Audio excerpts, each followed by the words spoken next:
Is Shakespeare Dead? By Mark Twain. Chapter 1. Scattered here and there through the stacks of unpublished manuscript which constitute this formidable autobiography and diary of mine, certain chapters will in some distant future be found which deal with claimants. Claimants historically notorious. Satan, claimant. The golden calf, claimant. The veiled prophet of Khorasan, claimant. Louis XVII, claimant. William Shakespeare, claimant. Arthur Orton, claimant. Mary Baker G. Eddy, claimant, and the rest of them. Eminent claimants, successful claimants, defeated claimants, royal claimants, pleb claimants, showy claimants, shabby claimants, revered claimants, despised claimants, twinkle star-like here and there and yonder through the mists of history and legend and tradition. And, oh, all the darling tribe are clothed in mystery and romance, and we read about them with deep interest and discuss them with loving sympathy or with rancorous resentment, according to which side we hitch ourselves to. It has always been so with the human race. There was never a claimant that couldn't get a hearing, nor one that couldn't accumulate a rapturous following, no matter how flimsy and apparently unauthentic his claim might be. Arthur Orton's claim that he was the lost Tichborne baronet come to life again was as flimsy as Mrs. Eddy's that she wrote Science and Health from the direct dictation of the deity. Yet in England, nearly 40 years ago, Orton had a huge army of devotees and incorrigible adherents, many of whom remained stubbornly unconvinced after their fat god had been proven an impostor and jailed as a perjurer. And today, Mrs. Eddy's following is not only immense, but is daily augmenting in numbers and enthusiasm. Orton had many fine and educated minds among his adherents. Mrs. Eddy has had the like among hers from the beginning. Her church is as well equipped in those particulars as in any other church. Claimants can always count upon a following. It doesn't matter who they are, nor what they claim, nor whether they come with documents or without. It was always so. Down out of the long-vanished past, across the abyss of the ages, if you listen, you can still hear the believing multitudes shouting for Perkin Warbeck and Lambert Simnel. A friend has sent me a new book from England, The Shakespeare Problem Restated. Well restated and closely reasoned, and my 50 years' interest in that matter, asleep for the last 3 years, is excited once more. It is an interest which was born of Delia Bacon's book, away back in that ancient day, 1857, or maybe 1856. About a year later, my pilot master, Bixby, transferred me from his own steamboat to the Pennsylvania and placed me under the orders and instructions of George Ealer, dead now these many, many years. I steered for him a good many months, as was the humble duty of the pilot apprentice, stood a daylight watch, and spun the wheel under the severe superintendence and correction of the master. He was a prime chess player and an idolater of Shakespeare. He would play chess with anybody, even with me, and it cost his official dignity something to do that. Also, quite uninvited, he would read Shakespeare to me, not just casually, but by the hour, when it was his watch and I was steering. He read well, but not profitably for me, because he constantly injected commands into the text. That broke it all up, mixed it all up, tangled it all up, to that degree, in fact, that if we were in a risky and difficult piece of river, an ignorant person couldn't have told sometimes which observations were Shakespeare's and which were Ealer's. For instance, "What man dare, I dare. Approach thou. What are you laying in the leads for? What a hell of an idea! Like the rugged ease her off, a little ease her off, rugged Russian bear, the armed rhinoceros, or the there she goes, meet her, meet her. Didn't you know she'd smell the reef if you crowded it like that? Hearken, tiger, take any shape but that, and my firm nerves she'll be in the woods the first you know. Stop the starboard. Come ahead strong on the larboard, back the starboard. Now then, you're all right. Come ahead on the starboard, straighten up and go long, never tremble, or be alive again, and dare me to the desert. Damnation, can't you keep away from that greasy water? Pull her down, snatch her bald-headed, with thy sword. If trembling I inhabit then, lay in the leads. No, only the starboard one. Leave the other one alone. Protest me the baby of a girl. Hence, horrible shadow. 8 bells.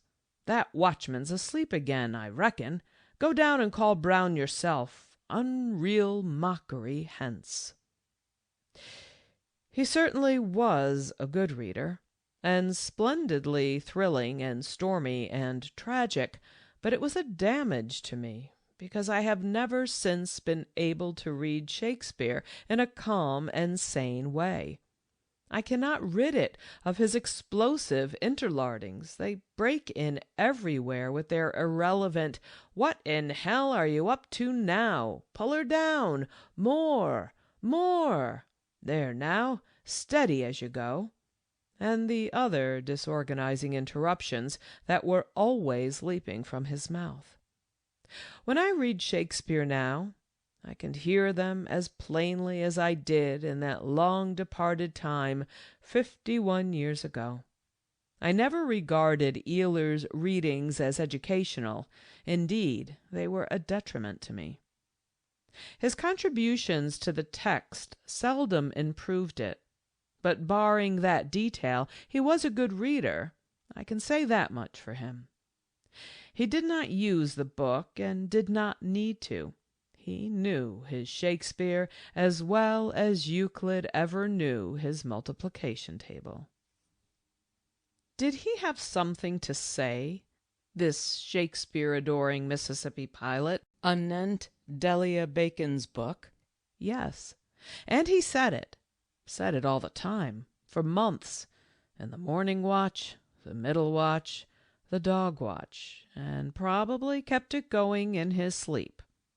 He bought the literature of the dispute as fast as it appeared, and we discussed it all through 1,300 miles of river 4 times traversed in every 35 days, the time required by that swift boat to achieve 2 round trips. We discussed and discussed and discussed, and disputed and disputed and disputed. At any rate, he did, and I got in a word now and then when he slipped a cog and there was a vacancy. He did his arguing with heat, with energy, with violence, and I did mine with the reserve and moderation of a subordinate who does not like to be flung out of a pilot-house that is perched 40 feet above the water.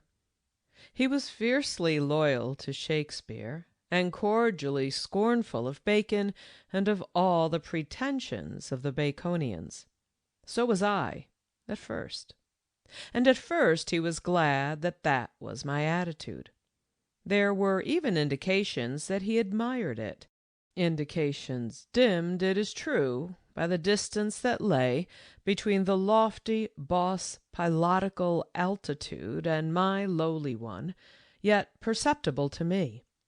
Perceptible and translatable into a compliment coming down from above the snow line and not well thawed in the transit, and not likely to set anything afire, not even a cub pilot's self-conceit, still a detectable compliment and precious.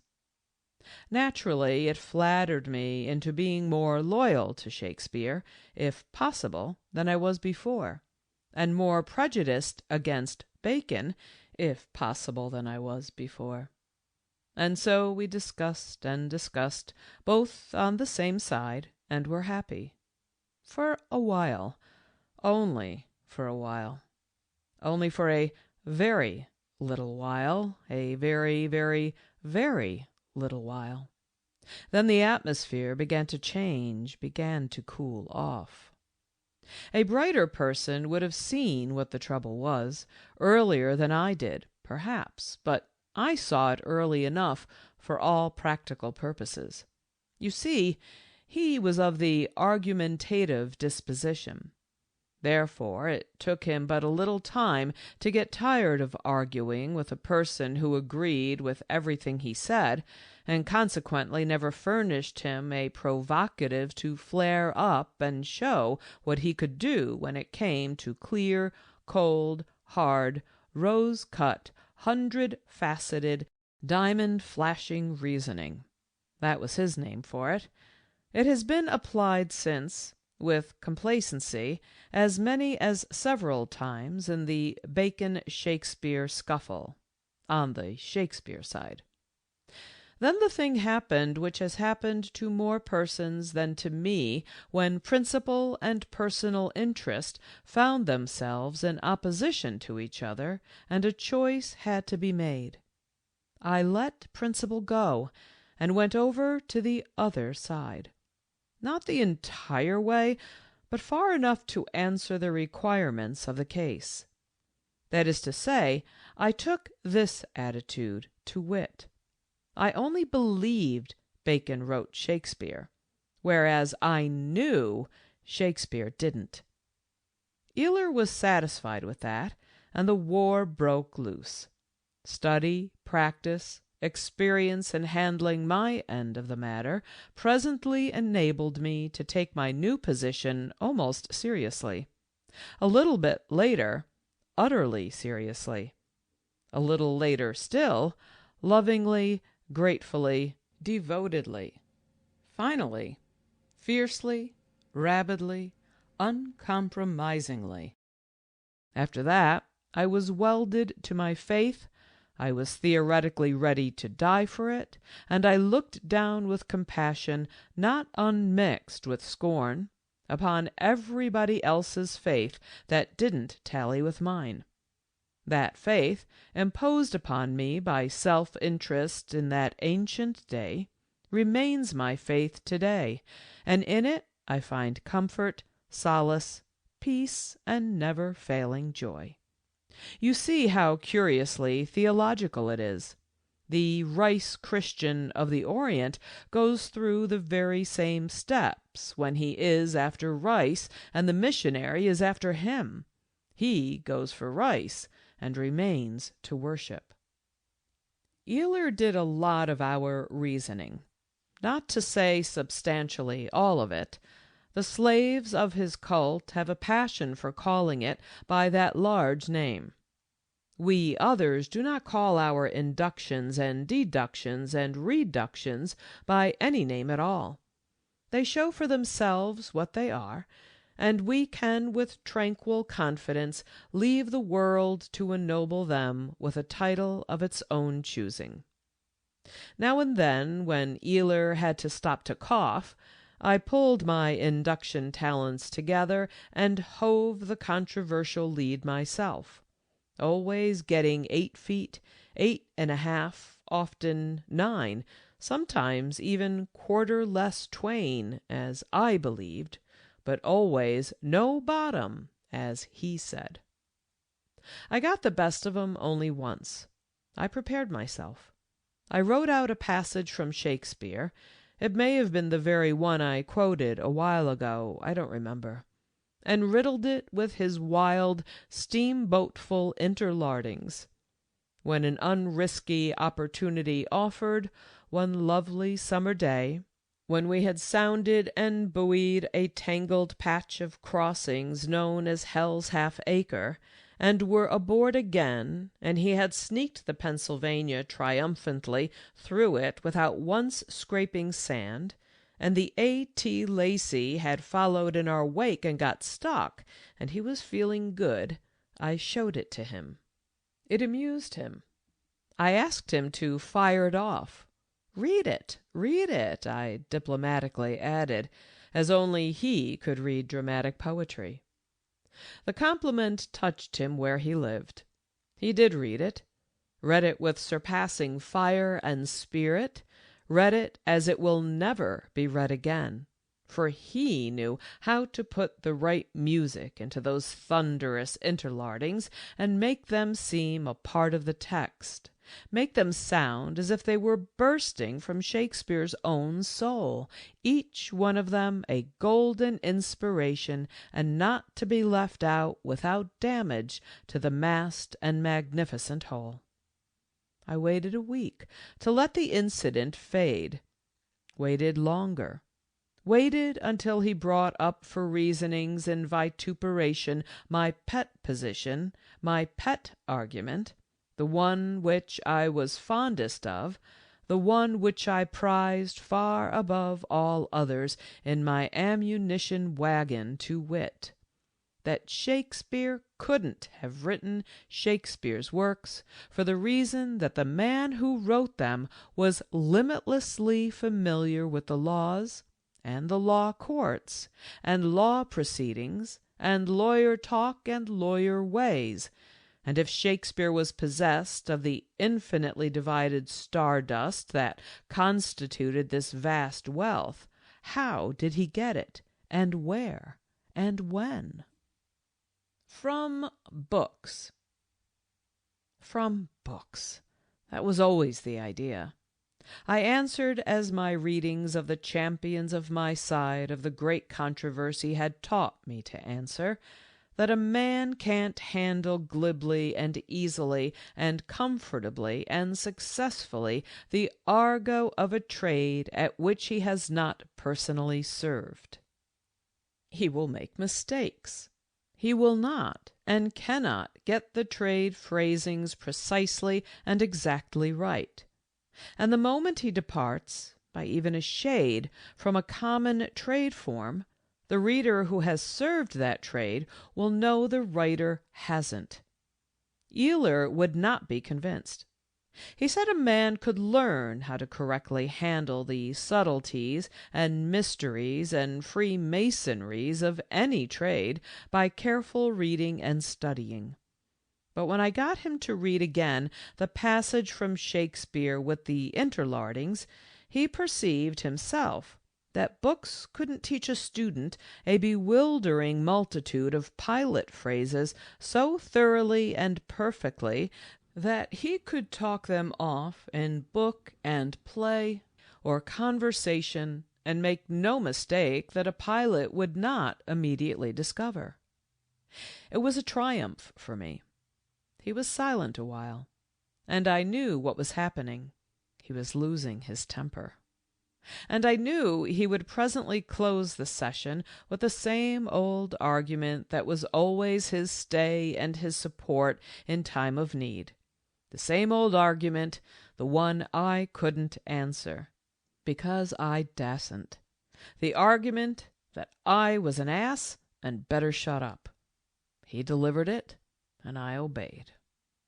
Oh dear, how long ago it was! How pathetically long ago! And here am I, old, forsaken, forlorn, and alone, arranging to get that argument out of somebody again. When a man has a passion for Shakespeare, it goes without saying that he keeps company with other standard authors. Eeyler always had several high-class books in the pilot-house, and he read the same ones over and over again, and did not care to change to newer and fresher ones. He played well on the flute, and greatly enjoyed hearing himself play. So did I.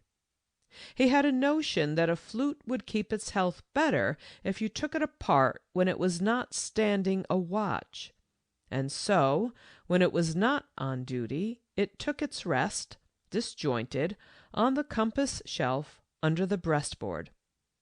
When the Pennsylvania blew up and became a drifting rack-heap freighted with wounded and dying poor souls, my younger brother Henry among them, Pilot Brown had the watch below, and was probably asleep and never knew what killed him.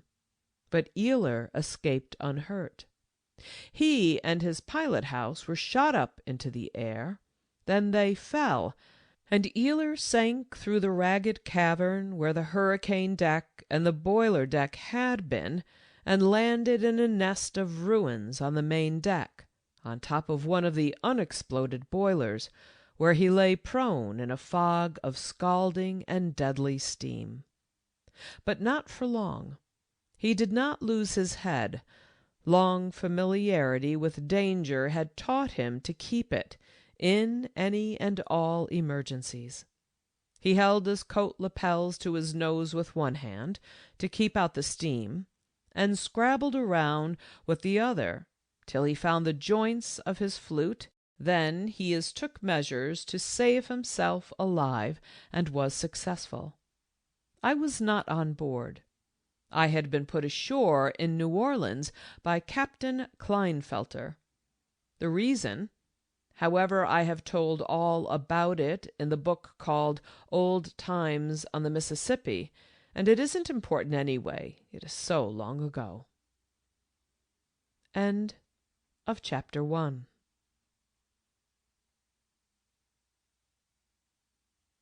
Chapters 2 and 3. When I was a Sunday school scholar, something more than 60 years ago, I became interested in Satan and wanted to find out all I could about him. I began to ask questions, but my class teacher, Mr. Barclay the stonemason, was reluctant about answering them, it seemed to me. I was anxious to be praised for turning my thoughts to serious subjects when there wasn't another boy in the village who could be hired to do such a thing. I was greatly interested in the incident of Eve and the serpent, and thought Eve's calmness was perfectly noble. I asked Mr. Barclay if he had ever heard of another woman who, being approached by a serpent, would not excuse herself and break for the nearest timber. He did not answer my question, but rebuked me for inquiring into matters above my age and comprehension. I will say for Mr. Barclay that he was willing to tell me the facts of Satan's history, but he stopped there. He wouldn't allow any discussion of them. In the course of time, we exhausted the facts. There were only 5 or 6 of them. You could set them all down on a visiting card. I was disappointed. I had been meditating a biography, and was grieved to find that there were no materials. I said as much, with the tears running down. Mr. Barclay's sympathy and compassion were aroused, for he was a most kind and gentle-spirited man, and he patted me on the head and cheered me up by saying there was a whole vast ocean of materials. I can still feel the happy thrill which these blessed words shot through me. Then he began to bail out that ocean's riches for my encouragement and joy, like this. It was conjectured, though not established, that Satan was originally an angel in heaven, that he fell, that he rebelled and brought on a war, that he was defeated and banished to perdition. Also, We have reason to believe that later he did so and so, that we are warranted in supposing that at a subsequent time he travelled extensively, seeking whom he might devour, that a couple of centuries afterward, as tradition instructs us, he took up the cruel trade of tempting people to their ruin with vast and fearful results, that by and by, as the probabilities seem to indicate, he may have done certain things, he might have done certain other things, he must have done still other things. And so on and so on.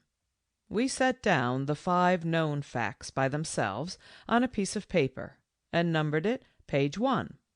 Then, on 1,500 other pieces of paper, we set down the conjectures and suppositions and maybes and perhapses and doubtlesses and rumors and guesses and probabilities and likelihoods, and we are permitted to thinks, and we are warranted in believings, and might have beens, and could have beens, and must have beens, and unquestionablys, and without a shadow of doubts. And behold, materials, why, we had enough to build a biography of Shakespeare. Yet he made me put away my pen. He would not let me write the history of Satan. Why? Because, as he said, he had suspicions that my attitude in this matter was not reverent, and that a person must be reverent when writing about the sacred characters. He said anyone who spoke flippantly of Satan would be frowned upon by the religious world and also be brought to account. I assured him in earnest and sincere words that he had wholly misconceived my attitude, that I had the highest respect for Satan, and that my reverence for him equaled and possibly even exceeded that of any member of the church. I said it wounded me deeply to perceive by his words that he thought I would make fun of Satan and deride him, laugh at him, scoff at him, whereas in truth I had never thought of such a thing, but had only a warm desire to make fun of those others and laugh at them. What others? Why, the supposers, the perhapsers, the might-have-beenners, the could-have-beenners, the must-have-beenners, the without-a-shadow-of-doubters, the we-are-warranted-in-believingers, and all that funny crop of solemn architects who have taken a good solid foundation of 5 indisputable and unimportant facts and built upon it a conjectural Satan 30 miles high. What did Mr. Barclay do then? Was he disarmed? Was he silenced? No, he was shocked. He was so shocked that he visibly shuddered. He said the satanic traditioners and perhapsers and conjecturers were themselves sacred as their work, so sacred that whoso ventured to mock them or make fun of their work could not afterward enter any respectable house, even by the back door. How true were his words, and how wise! How fortunate it would have been for me if I had heeded them! But I was young. I was but 7 years of age, and vain, foolish, and anxious to attract attention. I wrote the biography, and have never been in a respectable house since. Chapter 3. How curious and interesting is the parallel, as far as poverty of biographical details is concerned, between Satan and Shakespeare. It is wonderful. It is unique. It stands quite alone. There is nothing resembling it in history, nothing resembling it in romance, nothing approaching it even in tradition. How sublime is their position, and how overtopping, how sky-reaching, how supreme the two great unknowns, the two illustrious conjecturabilities. They are the best known unknown persons that have ever drawn breath upon the planet. For the instruction of the ignorant, I will make a list, now, of those details of Shakespeare's history which are facts, verified facts, established facts, undisputed facts.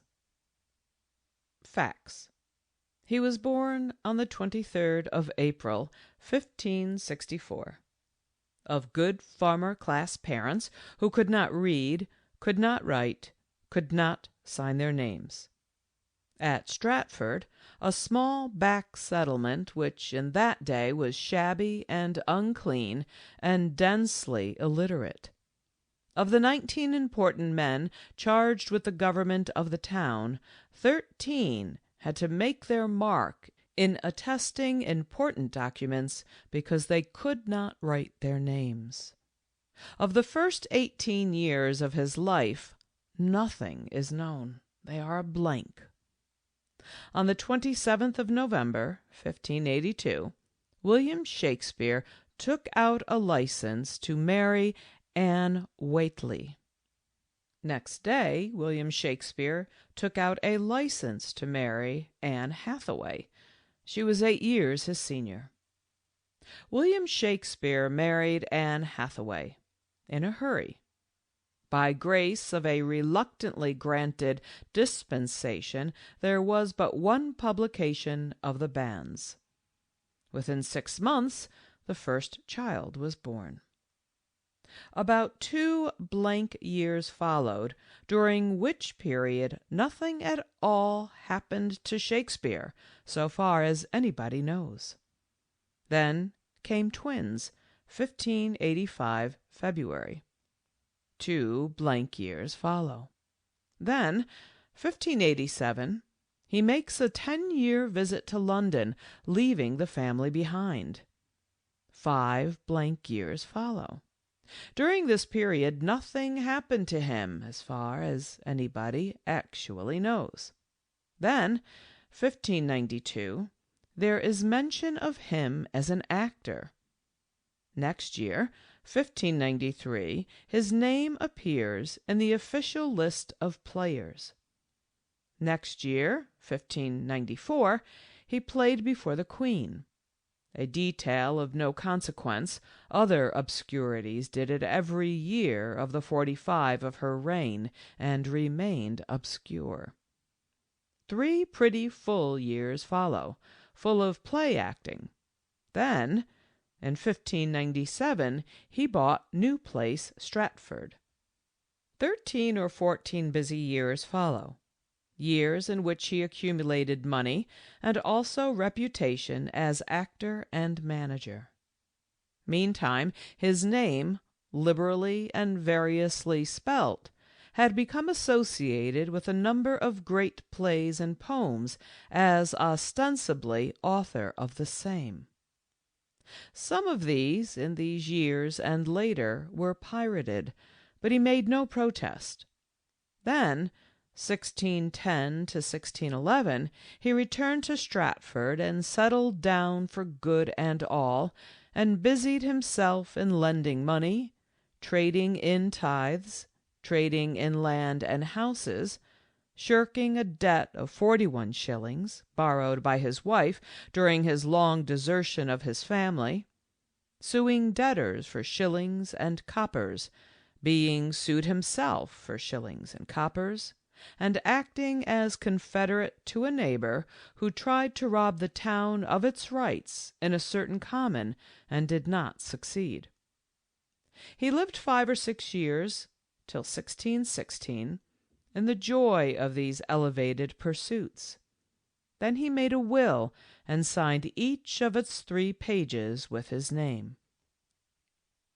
A thoroughgoing business-man's will. It named in minute detail every item of property he owned in the world, houses, lands, sword, silver gilt bowl, and so on, all the way down to his second-best bed and its furniture. It carefully and calculatingly distributed his riches among the members of his family, overlooking no individual of it, not even his wife, the wife he had been enabled to marry in a hurry by urgent grace of a special dispensation before he was 19, the wife whom he had left husbandless so many years, the wife who had had to borrow 41 shillings in her need, and which the lender was never able to collect of the prosperous husband, but died at last with the money still lacking. No, even this wife was remembered in Shakespeare's will. He left her that second-best bed. And not another thing, not even a penny to bless her lucky widowhood with. It was eminently and conspicuously a business man's will, not a poet's. It mentioned not a single book. Books were much more precious than swords and silver gilt bowls and second-best beds in those days, and when a departing person owned one, he gave it a high place in his will. The will mentioned not a play, not a poem, not an unfinished literary work, not a scrap of manuscript of any kind. Many poets have died poor, but this is the only one in history that has died this poor. The others all left literary remains behind, also a book, maybe two. If Shakespeare had owned a dog, but we need not go into that. We know he would have mentioned it in his will. If a good dog, Susanna would have got it. If an inferior one, his wife would have got a dower interest in it. I wish he had had a dog, just so we could see how painstakingly he would have divided that dog among the family, in his careful business way. He signed the will in 3 places. In earlier years, he signed 2 other official documents. These 5 signatures still exist. There are no other specimens of his penmanship in existence, not a line. Was he prejudiced against the art? His granddaughter, whom he loved, was 8 years old when he died, yet she had had no teaching. He left no provision for her education, although he was rich, and in her mature womanhood she couldn't write and couldn't tell her husband's manuscript from anybody else's. She thought it was Shakespeare's. When Shakespeare died in Stratford, it was not an event.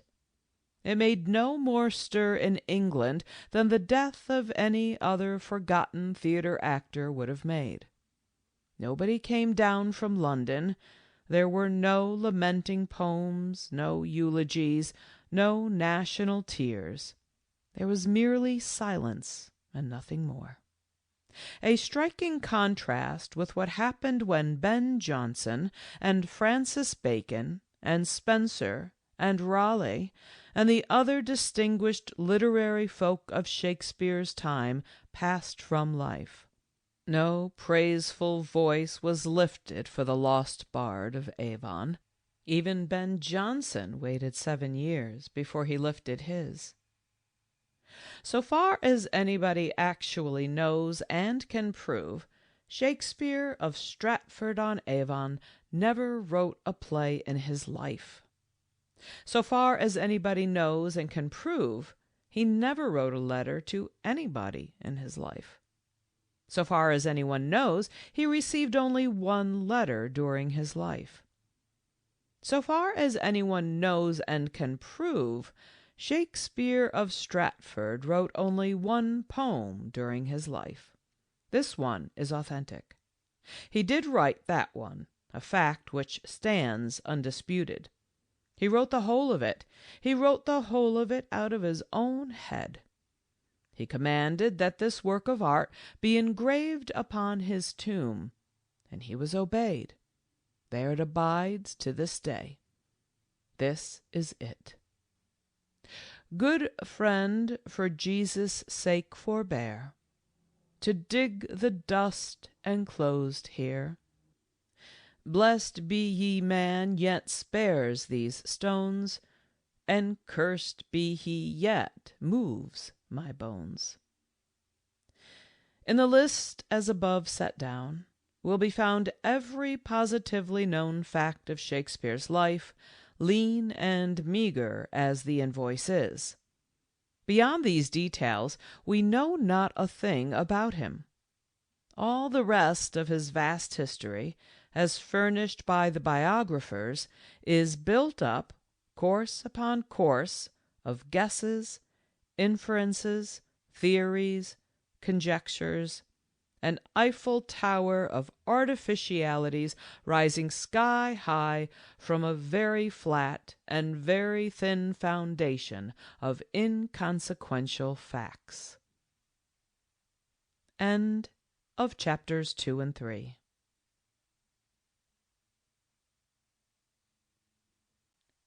Chapters 4 and 5.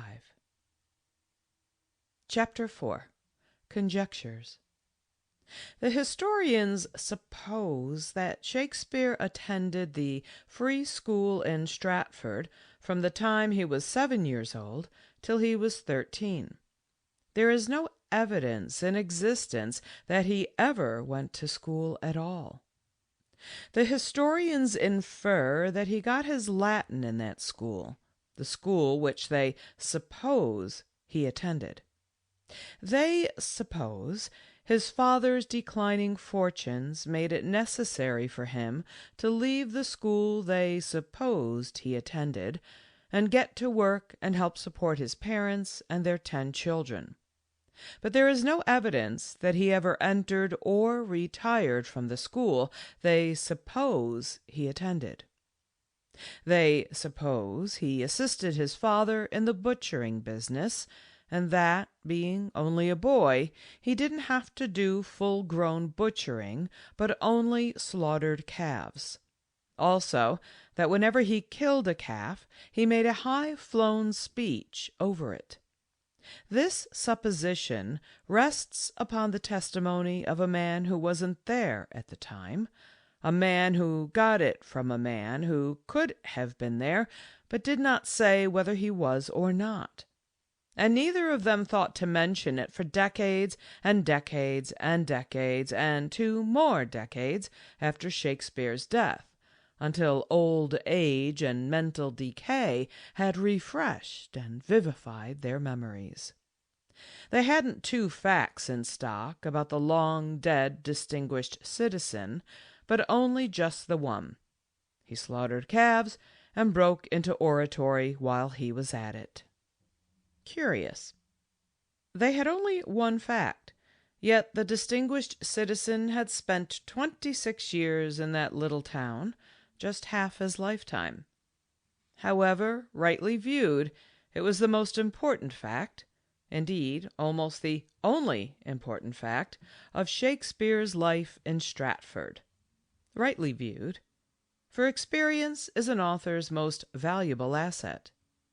Experience is the thing that puts the muscle and the breath and the warm blood into the book he writes. Rightly viewed, calf butchering accounts for Titus Andronicus, the only play, ain't it, that the Stratford Shakespeare ever wrote.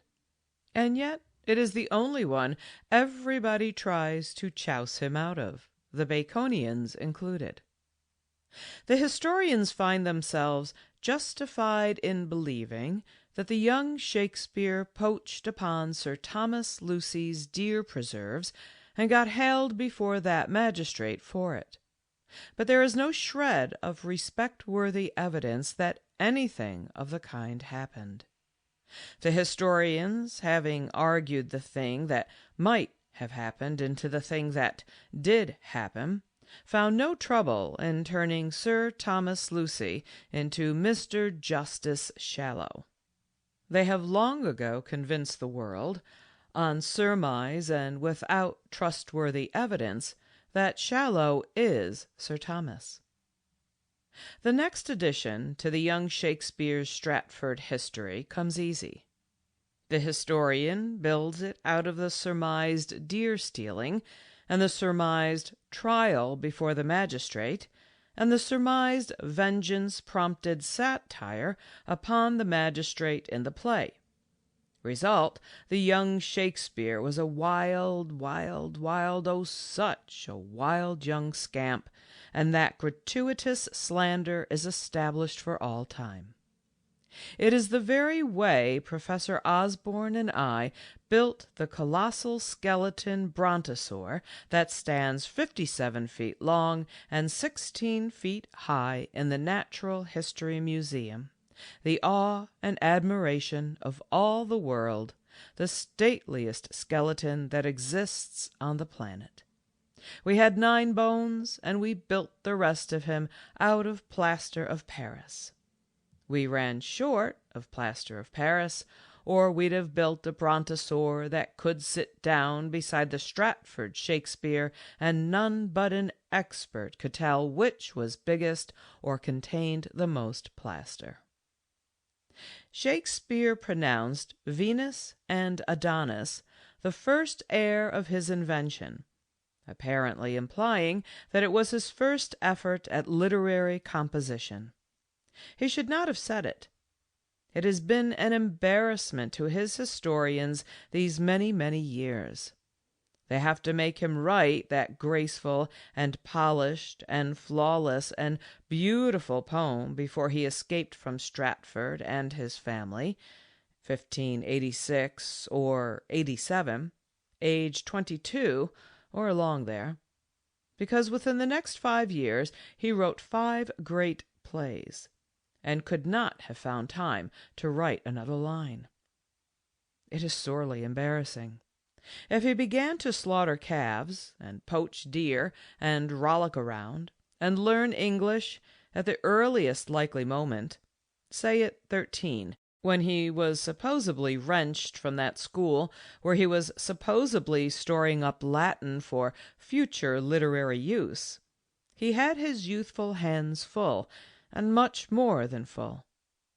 He must have had to put aside his Warwickshire dialect, which wouldn't be understood in London, and study English very hard indeed, incredibly hard almost, if the result of that labor was to be the smooth and rounded and flexible and letter-perfect English of the Venus and Adonis in the space of 10 years, and at the same time learn great and fine and unsurpassable literary form. However, it is conjectured that he accomplished all this and more, much more, learned law and its intricacies, and the complex procedure of the law courts, and all about soldiering and sailoring, and the manners and customs and ways of royal courts and aristocratic society, and likewise accumulated in his one head every kind of knowledge the learned then possessed, and every kind of humble knowledge possessed by the lowly and the ignorant, and added thereto a wider and more intimate knowledge of the world's great literatures, ancient and modern, than was possessed by any other man of his time. For he was going to make brilliant and easy and admiration-compelling use of these splendid treasures the moment he got to London. And according to the surmisers, that is what he did. Yes, although there was no one in Stratford able to teach him these things, and no library in the little village to dig them out of. His father could not read, and even the surmisers surmise that he did not keep a library. It is surmised by the biographers that the young Shakespeare got his vast knowledge of the law and his familiar and accurate acquaintance with the manners and customs and shop talk of lawyers through being for a time the clerk of a Stratford court, just as a bright lad like me, reared in a village on the banks of the Mississippi, might become perfect in knowledge of the Bering Strait whale fishery and the shop talk of the veteran exercisers of that adventure-bristling trade through catching catfish with a trot-line Sundays. But the surmise is damaged by the fact that there is no evidence, and not even tradition, that the young Shakespeare was ever clerk of a law court. It is further surmised that the young Shakespeare accumulated his law treasures in the first years of his sojourn in London through amusing himself by learning book law in his garret, and by picking up lawyer talk, and the rest of it through loitering about the law courts and listening. But it is only surmise. There is no evidence that he ever did either of those things. They are merely a couple of chunks of plaster of Paris. There is a legend that he got his bread and butter by holding horses in front of the London theatres, mornings and afternoons. Maybe he did. If he did, it seriously shortened his law study hours and his recreation time in the courts. In those very days he was writing great plays and needed all the time he could get. The horse-holding legend ought to be strangled.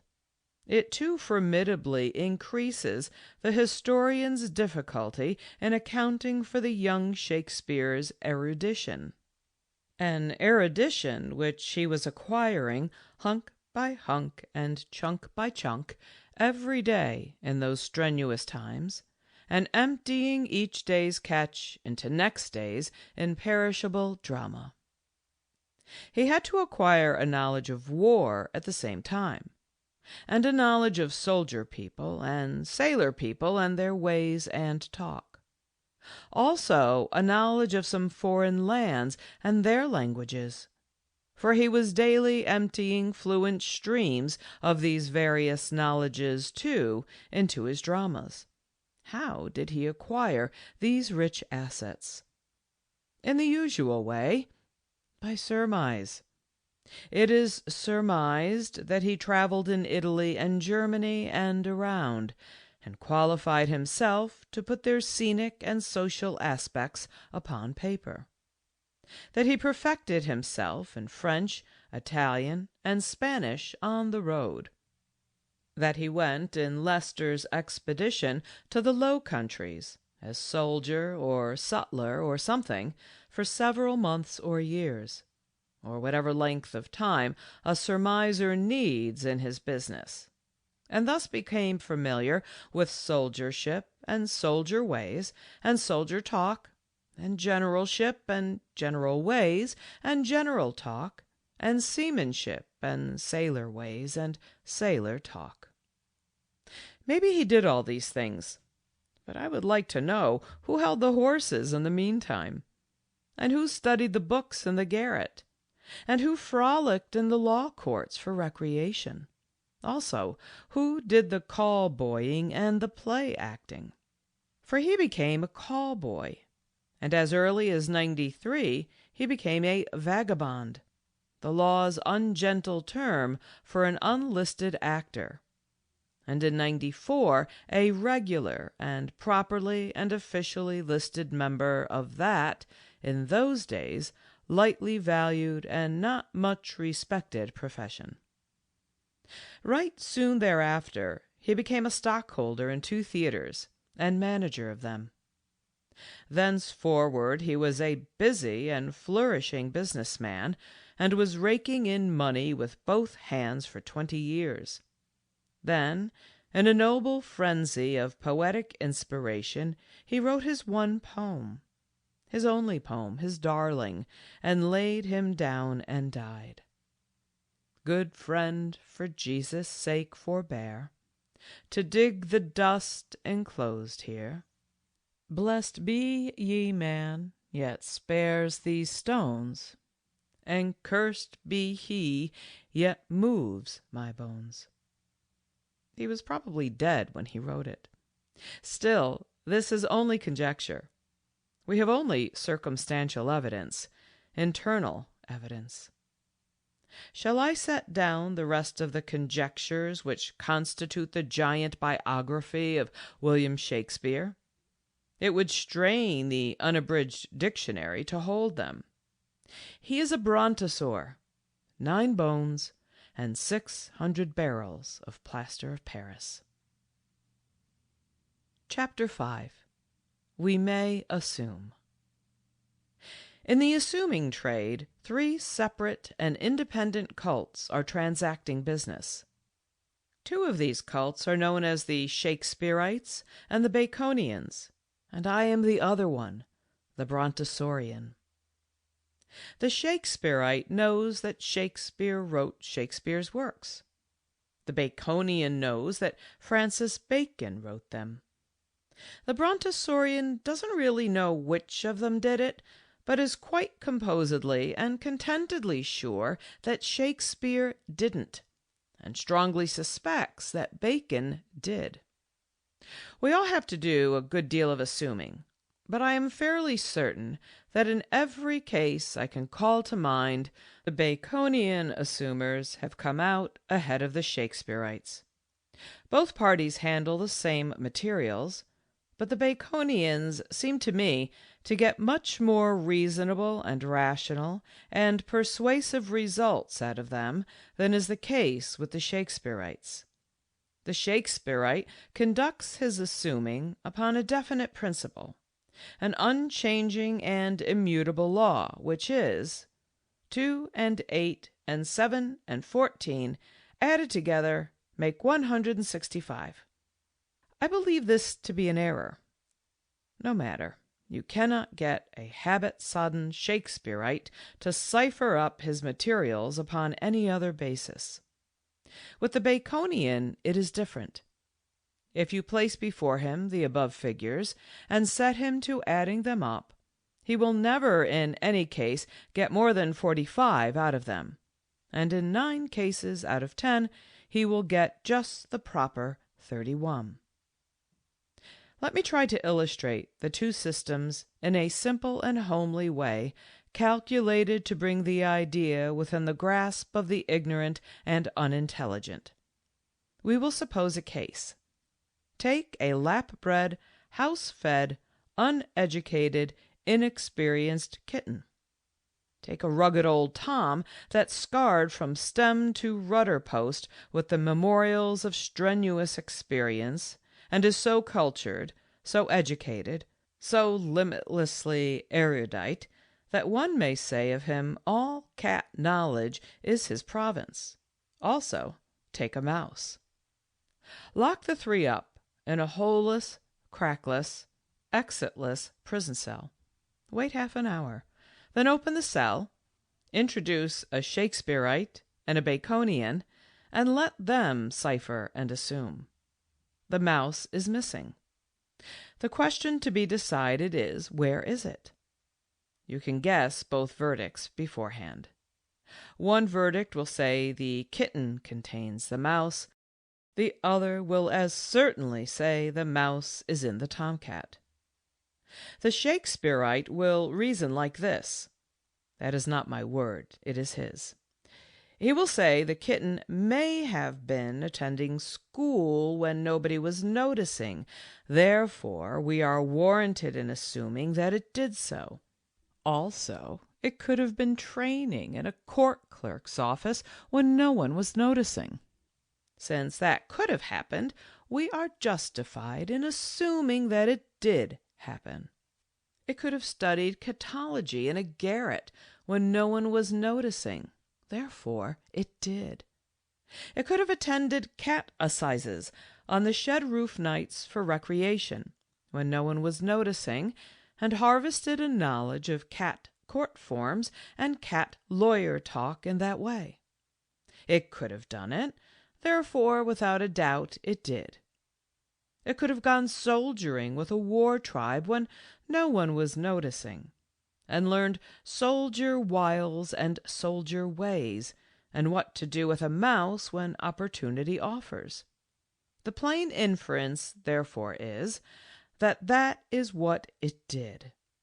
Since all these manifold things could have occurred, we have every right to believe they did occur. These patiently and painstakingly accumulated vast acquirements and competences needed but one thing more: opportunity to convert themselves into triumphant action. The opportunity came, we have the result. Beyond shadow of question, the mouse is in the kitten. It is proper to remark that when we of the three cults plant a "we think we may assume," we expect it, under careful watering and fertilizing and tending, to grow up into a strong and hardy and weather-defying "there isn't a shadow of a doubt" at last, and it usually happens. We know what the Baconians' verdict would be.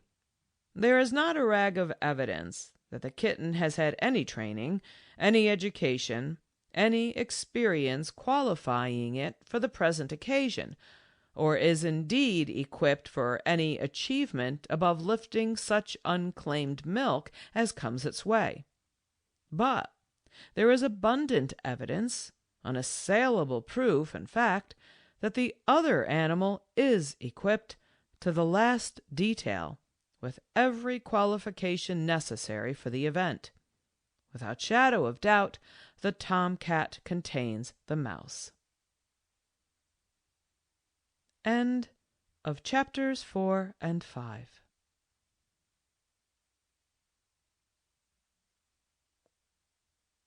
Chapters 6 and 7. Chapter 6. When Shakespeare died in 1616, great literary productions attributed to him as author had been before the London world and in high favor for 24 years. Yet his death was not an event. It made no stir.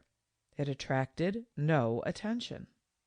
Apparently, his eminent literary contemporaries did not realize that a celebrated poet had passed from their midst.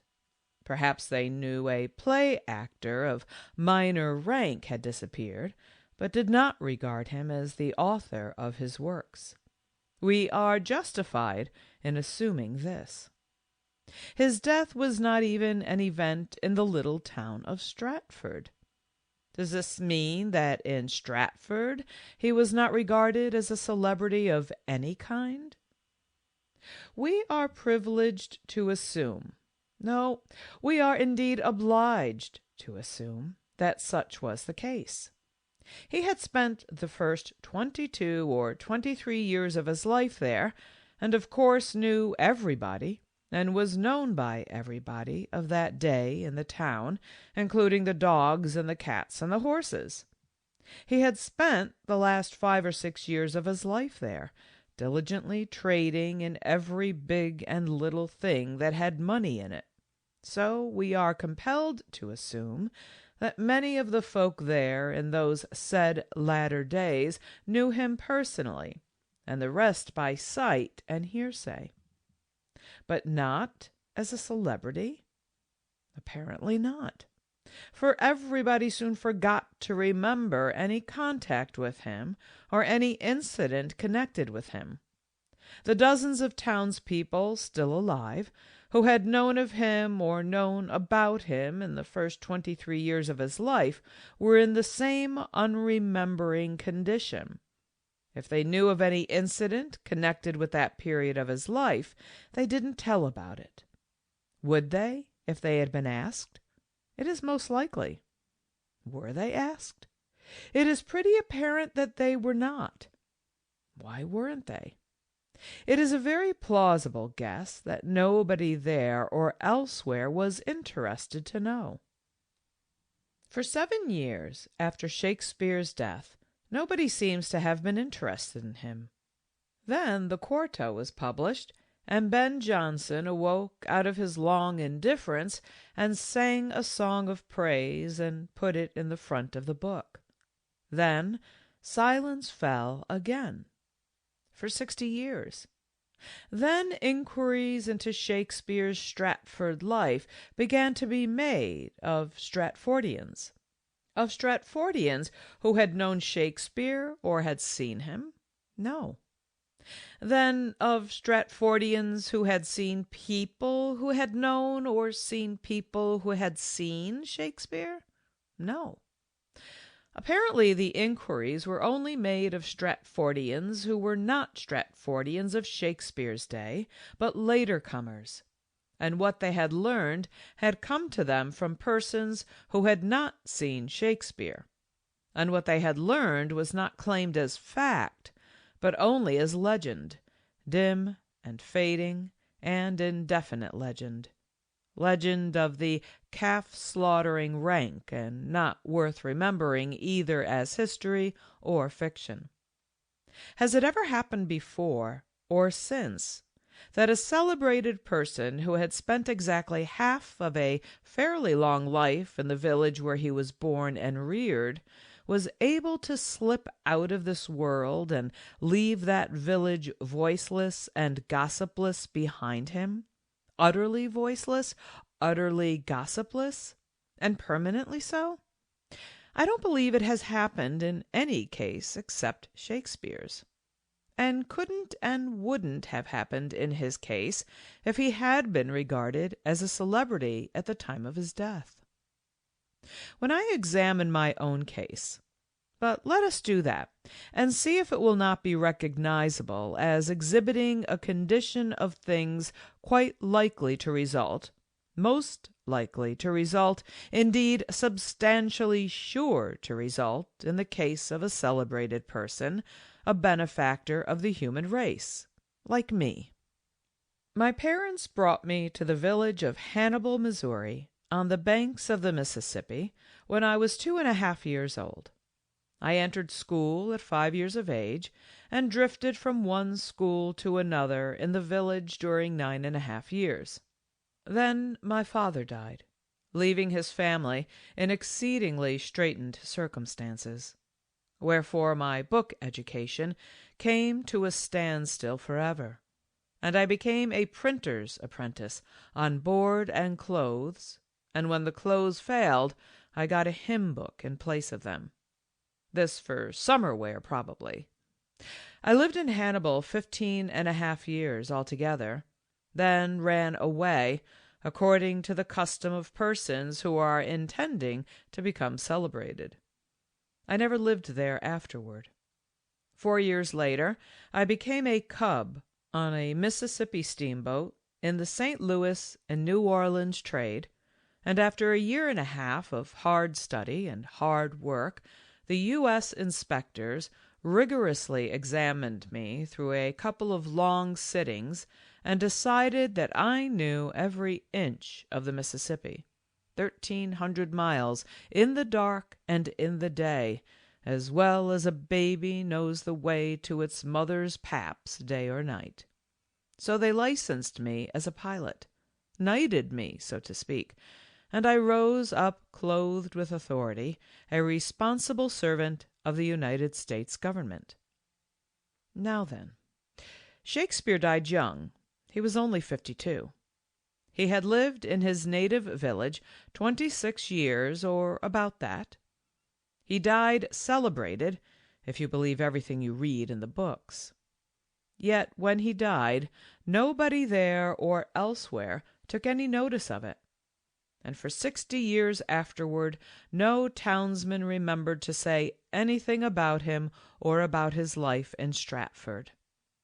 When the Inquirer came at last, he got but one fact, no, legend, and got that one at second hand, from a person who had only heard it as a rumor and didn't claim copyright in it as a production of his own. He couldn't very well, for its date antedated his own birth date. But necessarily a number of persons were still alive in Stratford who, in the days of their youth, had seen Shakespeare nearly every day in the last 5 years of his life, and they would have been able to tell that Inquirer some first-hand things about him if he had in those last days been a celebrity, and therefore a person of interest to the villagers. Why did not the inquirer hunt them up and interview them? Wasn't it worth while? Wasn't the matter of sufficient consequence? Had the inquirer an engagement to see a dog fight and couldn't spare the time? It all seems to mean that he never had any literary celebrity, there or elsewhere, and no considerable repute as actor and manager.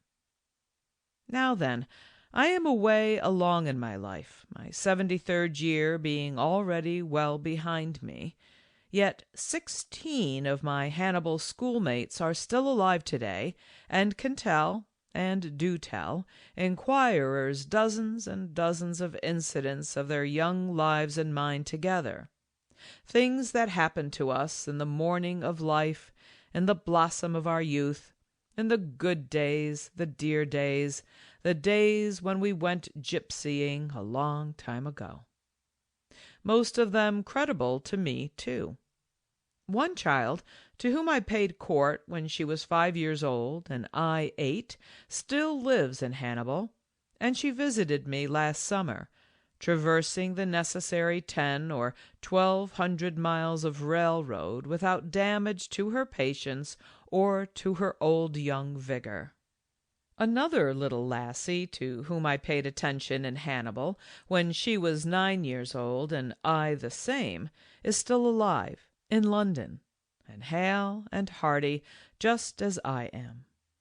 And on the few surviving steamboats, those lingering ghosts and remembrancers of great fleets that plied the big river in the beginning of my water career, which is exactly as long ago as the whole invoice of the life years of Shakespeare's number, there are still findable 2 or 3 river pilots who saw me do creditable things in those ancient days, and several white-headed engineers, and several roustabouts and mates, and several deckhands who used to heave the lead for me and send up on the still night air the 6 feet scant that made me shudder, and the Mark Twain that took the shudder away, and presently the darling by the deep 4 that lifted me to heaven for joy.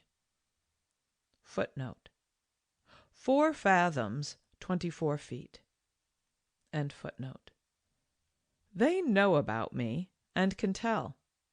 And so do printers from St. Louis to New York, and so do newspaper reporters from Nevada to San Francisco, and so do the police. If Shakespeare had really been celebrated like me, Stratford could have told things about him, and if my experience goes for anything, they'd have done it. Chapter 7. If I had under my superintendence a controversy appointed to decide whether Shakespeare wrote Shakespeare or not, I believe I would place before the debaters only the one question: was Shakespeare ever a practicing lawyer? And leave everything else out. It is maintained that the man who wrote the plays was not merely myriad-minded, but also myriad accomplished, that he not only knew some thousands of things about human life in all its shades and grades, and about the 100 arts and trades and crafts and professions which men busy themselves in, but that he could talk about the men and their grades and trades accurately, making no mistakes. Maybe it is so, but have the experts spoken? Or is it only Tom, Dick, and Harry? Does the exhibit stand upon wide and loose and eloquent generalizing, which is not evidence and not proof, or upon details, particulars, statistics, illustrations, demonstrations?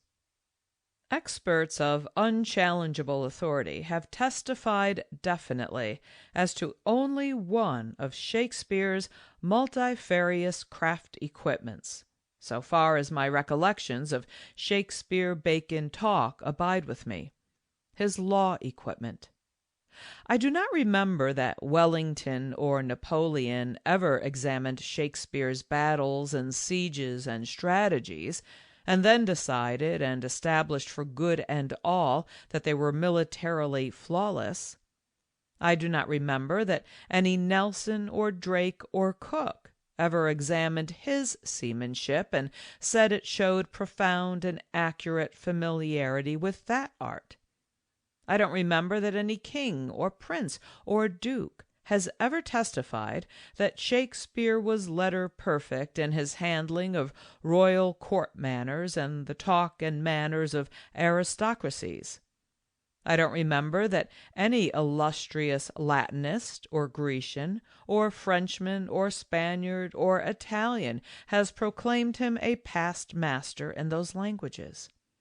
I don't remember that there is testimony, great testimony, imposing testimony, unanswerable and unattackable testimony as to any of Shakespeare's 100 specialties, except one, the law. Other things change with time, and the student cannot trace back with certainty the changes that various trades and their processes and technicalities have undergone in the long stretch of a century or two, and find out what their processes and technicalities were in those early days. But with the law it is different. It is milestoned and documented all the way back, and the master of that wonderful trade, that complex and intricate trade, that awe-compelling trade, has competent ways of knowing whether Shakespeare law is good law or not, and whether his law court procedure is correct or not, and whether his legal shop talk is the shop talk of a veteran practitioner or only a machine-made counterfeit of it gathered from books and from occasional loiterings in Westminster. Richard H. Dana served 2 years before the mast, and had every experience that falls to the lot of the sailor before the mast of our day. His sailor talk flows from his pen with the sure touch and the ease and confidence of a person who has lived what he is talking about, not gathered it from books and random listenings. Hear him. Having hove short, cast off the gaskets, and make the bunt of each sail fast by the jigger, with a man on each yard.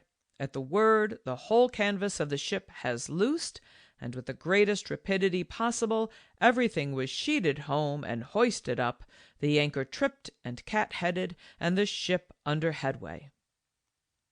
Again.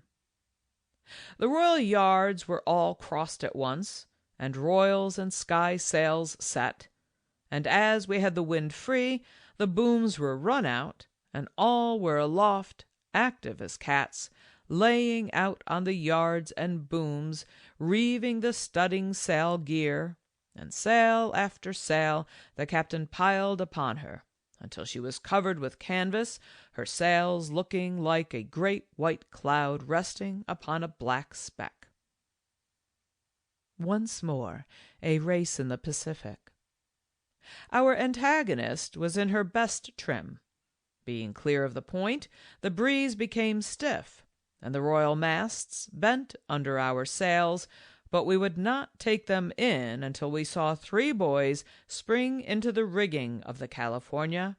Then they were all furled at once, but with orders to our boys to stay aloft at the top-gallant mastheads and loose them again at the word. It was my duty to furl the fore royal, and while standing by to loose it again. I had a fine view of the scene. From where I stood, the 2 vessels seemed nothing but spars and sails, while their narrow decks far below, slanting over by the force of the wind aloft, appeared hardly capable of supporting the great fabrics raised upon them. The California was to windward of us, and had every advantage. Yet, while the breeze was stiff, we held our own. As soon as it began to slacken, she ranged a little ahead, and the order was given to loose the royals. In an instant the gaskets were off, and the bunt dropped. "Sheet home the fore royal, weather sheets home, lee sheets home, hoist away, sir," is bawled from aloft. "Overhaul your clew-lines," shouts the mate. "Aye, aye, sir, all clear. Taut leech, belay. Well the lee brace, haul taut to windward," and the royals are set. What would the captain of any sailing vessel of our time say to that? He would say, "The man that wrote that didn't learn his trade out of a book. He has been there." But would this same captain be competent to sit in judgment upon Shakespeare's seamanship, considering the changes in ships and ship talk that have necessarily taken place, unrecorded, unremembered, and lost to history in the last 300 years? It is my conviction that Shakespeare's sailor talk would be Choctaw to him. For instance, from The Tempest. Master. "Boatswain." Boatswain. "Here, master. What cheer?" Master. "Good. Speak to the mariners. Fall tote, yarely, or we run ourselves to ground. Bestir, bestir." Enter mariners. Boatswain. "Hey, my hearts! Cheerily, cheerily, my hearts! Yare, yare! Take in the topsail! Tend to the master's whistle! Down with the topmast! Yare! Lower, lower! Bring her to try with the main course! Lay her a hold, a hold! Set her 2 courses! Off to sea again! Lay her off!" That will do for the present. Let us yare a little now for a change. If a man should write a book, and in it make one of his characters say, "Here, devil, empty the coins into the standing galley, and the imposing stone into the hell box, assemble the comps around the frisket, and let them jeff for takes, and be quick about it," I should recognize a mistake or two in the phrasing, and would know that the writer was only a printer theoretically, not practically. I have been a quartz miner in the silver regions, a pretty hard life. I know all the palaver of that business. I know all about discovery claims and the subordinate claims. I know all about lodes, ledges, outcroppings, dips, spurs, angles, shafts, drifts, inclines, levels, tunnels, air shafts, horses, clay casings, granite casings, quartz mills and their batteries, arastras, and how to change them with quicksilver and sulfate of copper, and how to clean them up, and how to reduce the resulting amalgam in the retorts, and how to cast the bouillon into pigs, and finally I know how to screen tailings, and also how to hunt for something less robust to do, and find it. I know the argot of the quartz mining and milling industry familiarly, and so whenever Bret Harte introduces that industry into a story, the first time one of his miners opens his mouth, I recognize from his phrasing that Harte got the phrasing by listening, like Shakespeare. I mean the Stratford one, not by experience. No one can talk the quartz dialect correctly without learning it with pick and shovel and drill and fuse. I have been a surface miner, gold, and I know all its mysteries and the dialect that belongs with them. And whenever Harte introduces that industry into a story, I know by the phrasing of his characters that neither he nor they have ever served that trade. I have been a pocket miner, a sort of gold mining not findable in any but one little spot in the world, so far as I know. I know how, with horn and water, to find the trail of a pocket and trace it step by step and stage by stage up the mountain to its source, and find the compact little nest of yellow metal reposing in its secret home under the ground. I know the language of that trade, that capricious trade, that fascinating buried treasure trade, and can catch any writer who tries to use it without having learned it by the sweat of his brow and the labor of his hands.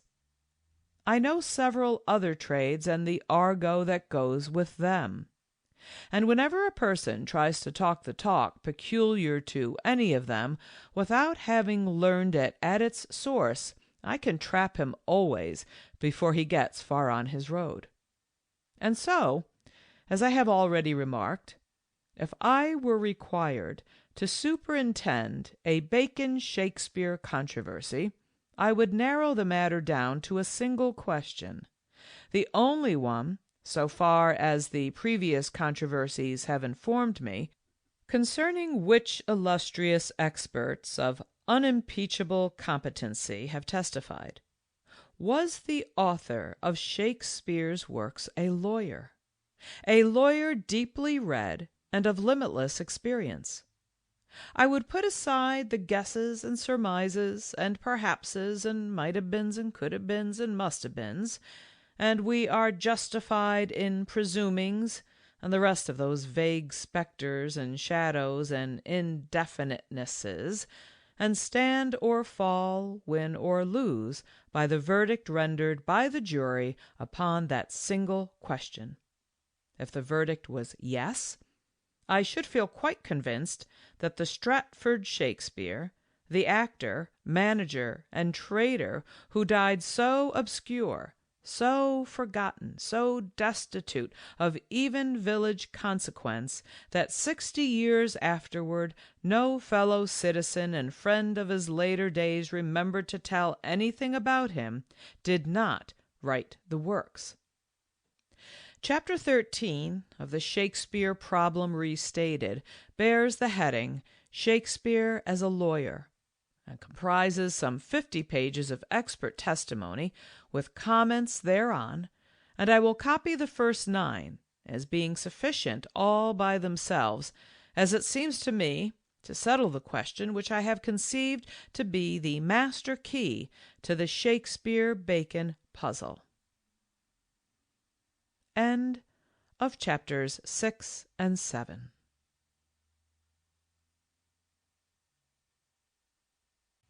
Chapter 8. Shakespeare as a Lawyer. Footnote. From Chapter 13 of the Shakespeare Problem Restated. End footnote. The plays and poems of Shakespeare supply ample evidence that their author not only had a very extensive and accurate knowledge of law, but that he was well acquainted with the manners and customs of members of the Inns of Court and with legal life generally. While novelists and dramatists are constantly making mistakes as to the laws of marriage, of wills, and inheritance, to Shakespeare's law, lavishly as he expounds it, there can neither be demurrer, nor bill of exceptions, nor writ of error. Such was the testimony borne by one of the most distinguished lawyers of the 19th century, who was raised to the high office of Lord Chief Justice in 1850, and subsequently became Lord Chancellor. Its weight will, doubtless, be more appreciated by lawyers than by laymen, for only lawyers know how impossible it is for those who have not served an apprenticeship to the law to avoid displaying their ignorance if they venture to employ legal terms and to discuss legal doctrines. There is nothing so dangerous, wrote Lord Campbell, as for one not of the craft to tamper with our Freemasonry. A layman is certain to betray himself by using some expression which a lawyer would never employ. Mr. Sidney Lee himself supplies us with an example of this. He writes, page 164, "On February 15th, 1609, Shakespeare obtained judgment from a jury against Addenbroke for the payment of number 6 and number 1, 5 shillings, 0 pence costs." Now, a lawyer would never have spoken of obtaining judgment from a jury, for it is the function of a jury not to deliver judgment, which is the prerogative of the court, but to find a verdict on the facts. The error is indeed a venial one, but it is just one of those little things which at once enable a lawyer to know if the writer is a layman or one of the craft. But when a layman ventures to plunge deeply into legal subjects, he is naturally apt to make an exhibition of his incompetence. Let a non-professional man, however acute, writes Lord Campbell again, presume to talk law or to draw illustrations from legal science in discussing other subjects, and he will speedily fall into laughable absurdity. And what does the same high authority say about Shakespeare? He had a deep technical knowledge of the law, and an easy familiarity with some of the most abstruse proceedings in English jurisprudence. And again, whenever he indulges this propensity, he uniformly lays down good law. Of Henry IV, Part 2, he says, "If Lord Eldon could be supposed to have written the play, I do not see how he could be chargeable with having forgotten any of his law while writing it." Charles and Mary Cowden Clarke speak of the marvelous intimacy which he displays with legal terms, his frequent adoption of them in illustration, and his curiously technical knowledge of their form and force. Malone, himself a lawyer, wrote, "His knowledge of legal terms is not merely such as might be acquired by the casual observation of even his all-comprehending mind. It has the appearance of technical skill." Another lawyer and well-known Shakespearean, Richard Grant White, says, "No dramatist of the time, not even Beaumont, who was the younger son of a judge of the Common Pleas, and who after studying at the Inns of Court abandoned law for the drama, used legal phrases with Shakespeare's readiness and exactness." And the significance of this fact is heightened by another, that it is only to the language of the law that he exhibits this inclination. The phrases peculiar to other occupations serve him on rare occasions by way of description, comparison, or illustration, generally when something in the scene suggests them, but legal phrases flow from his pen as part of his vocabulary and parcel of his thought. Take the word purchase, for instance, which in ordinary use means to acquire by giving value, but applies in law to all legal modes of obtaining property except by inheritance or descent, and in this peculiar sense the word occurs 5 times in Shakespeare's 34 plays, and only in one single instance in the 54 plays of Beaumont and Fletcher. It has been suggested that it was in attendance upon the courts in London that he picked up his legal vocabulary. But this supposition not only fails to account for Shakespeare's peculiar freedom and exactness in the use of that phraseology, it does not even place him in the way of learning those terms his use of which is most remarkable, which are not such as he would have heard at ordinary proceedings, at nisi prius, but such as refer to the tenure or transfer of real property, fine and recovery, statutes merchant, purchase, indenture, tenure, double voucher, fee simple, fee farm, remainder, reversion, forfeiture, etc. This conveyancer's jargon could not have been picked up by hanging around the courts of law in London 250 years ago, when suits as to the title of real property were comparatively rare. And beside, Shakespeare uses his law just as freely in his first plays, written in his first London years, as in those produced at a later period. Just as exactly, too. For the correctness and propriety with which these terms are introduced have compelled the admiration of a Chief Justice and a Lord Chancellor. Senator Davis wrote, "We seem to have something more than a sciolist's temerity of indulgence in the terms of an unfamiliar art. No legal solecisms will be found. The abstrusest elements of the common law are impressed into a disciplined service. Over and over again, where such knowledge is unexampled in writers unlearned in the law, Shakespeare appears in perfect possession of it. In the law of real property, its rules of tenure and descents, its entails, its fines and recoveries, their vouchers and double vouchers, and the procedure of the courts, the method of bringing writs and arrests, the nature of actions, the rules of pleading, the law of escapes and of contempt in court, and the principles of evidence, both technical and philosophical, in the distinction between the temporal and spiritual tribunals, in the law of attainder and forfeiture, in the requisites of a valid marriage, in the presumption of legitimacy, and the learning of the law of prerogative, in the inalienable character of the crown, this mastership appears with surprising authority.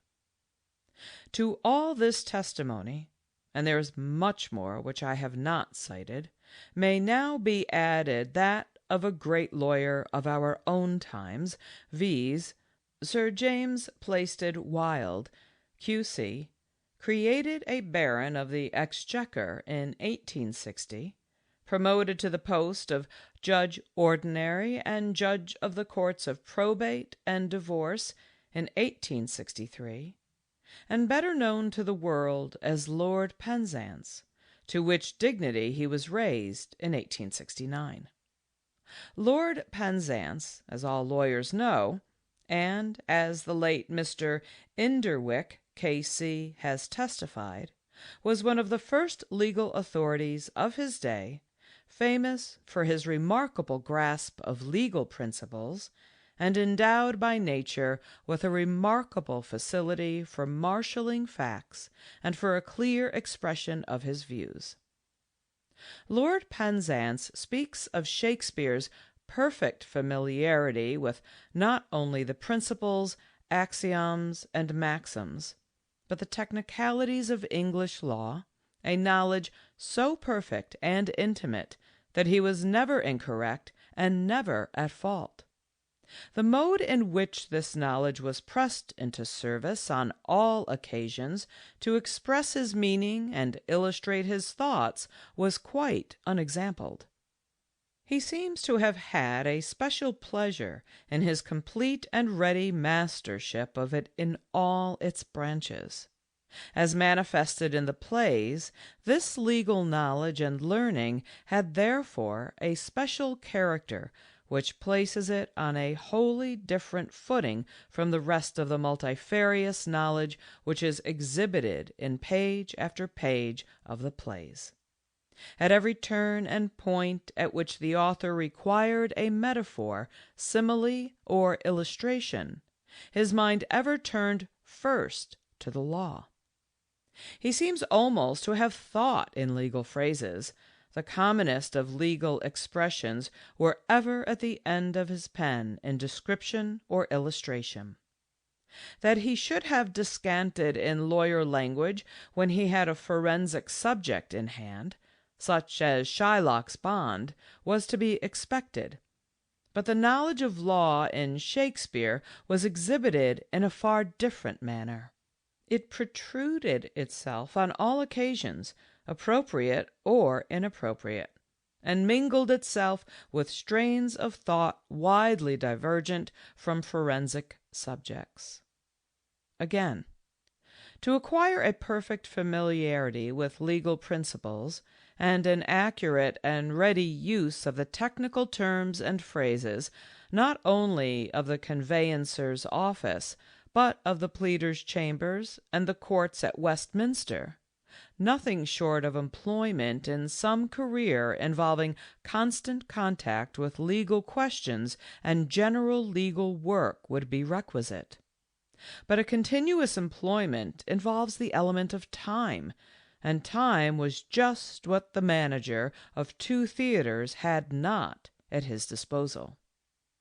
In what portion of Shakespeare's, i.e., Shakespeare's, career would it be possible to point out that time could be found for the interposition of a legal employment in the chambers or offices of practising lawyers? Stratfordians, as is well known, casting about for some possible explanation of Shakespeare's extraordinary knowledge of law, have made the suggestion that Shakespeare might conceivably have been a clerk in an attorney's office before he came to London. Mr. Collier wrote to Lord Campbell to ask his opinion as to the probability of this being true. His answer was as follows: "You require us to believe implicitly a fact of which, if true, positive and irrefragable evidence in his own handwriting might have been forthcoming to establish it.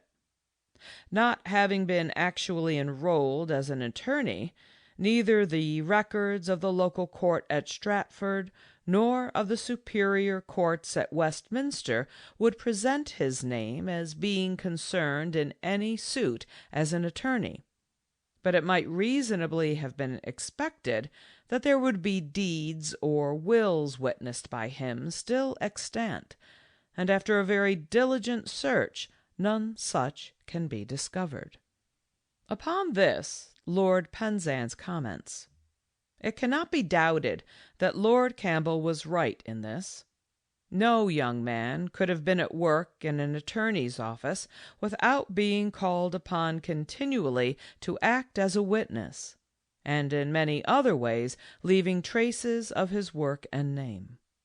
There is not a single fact or incident in all that is known of Shakespeare, even by rumor or tradition, which supports this notion of a clerkship. And after much argument and surmise which has been indulged in on this subject, we may, I think, safely put the notion on one side, for no less an authority than Mr. Grant White says finally that the idea of his having been clerk to an attorney has been blown to pieces." It is altogether characteristic of Mr. Churton Collins that he, nevertheless, adopts this exploded myth. That Shakespeare was in early life employed as a clerk in an attorney's office may be correct. At Stratford there was by royal charter a court of record sitting every fortnight, with 6 attorneys besides the town clerk belonging to it, and it is certainly not straining probability to suppose that the young Shakespeare may have had employment in one of them. There is, it is true, no tradition to this effect, but such traditions as we have about Shakespeare's occupation between the time of leaving school and going to London are so loose and baseless that no confidence can be placed in them. It is, to say the least, more probable that he was in an attorney's office than that he was butcher killing calves in a high style and making speeches over them. This is a charming specimen of Stratfordian argument. There is, as we have seen, a very old tradition that Shakespeare was a butcher's apprentice. John Dowdall, who made a tour in Warwickshire in 1693, testifies to it as coming from the old clerk who showed him over the church, and it is unhesitatingly accepted as true by Mr. Halliwell Phillips, Volume 1, page 11, and see Volume 2, pages 71 and 72. Mr. Sidney Lee sees nothing improbable in it, and it is supported by Aubrey, who must have written his account some time before 1680, when his manuscript was completed. Of the attorney's clerk hypothesis, on the other hand, there is not the faintest vestige of a tradition. It has been evolved out of the fertile imaginations of embarrassed Stratfordians, seeking for some explanation of the Stratford rustic's marvelous acquaintance with law and legal terms and legal life. But Mr. Churton Collins has not the least hesitation in throwing over the tradition which has the warrant of antiquity and setting up in its stead this ridiculous invention, for which not only is there no shred of positive evidence, but which, as Lord Campbell and Lord Penzance point out, is really put out of court by the negative evidence, since no young man could have been at work in an attorney's office without being called upon continually to act as a witness, and in many other ways leaving traces of his work and name. And as Mr. Edwards further points out, since the day when Lord Campbell's book was published between 40 and 50 years ago, every old deed or will, to say nothing of other legal papers, dated during the period of William Shakespeare's youth, has been scrutinized over half a dozen shires, and not one signature of the young man has been found. Moreover, if Shakespeare had served as clerk in an attorney's office, it is clear that he must have so served for a considerable period in order to have gained, if indeed it is credible that he could have so gained, his remarkable knowledge of law. Can we then for a moment believe that, if this had been so, tradition would have been absolutely silent on the matter? That Dowdall's old clerk, over 80 years of age, should have never heard of it, though he was sure enough about the butcher's apprentice, and that all the other ancient witnesses should be in similar ignorance? But such are the methods of Stratfordian controversy. Tradition is to be scouted when it is found inconvenient, but cited as irrefragable truth when it suits the case. Shakespeare of Stratford was the author of the plays and poems, but the author of the plays and poems could not have been a butcher's apprentice. Away, therefore, with tradition. But the author of the plays and poems must have had a very large and a very accurate knowledge of the law.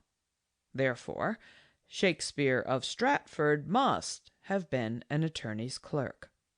The method is simplicity itself.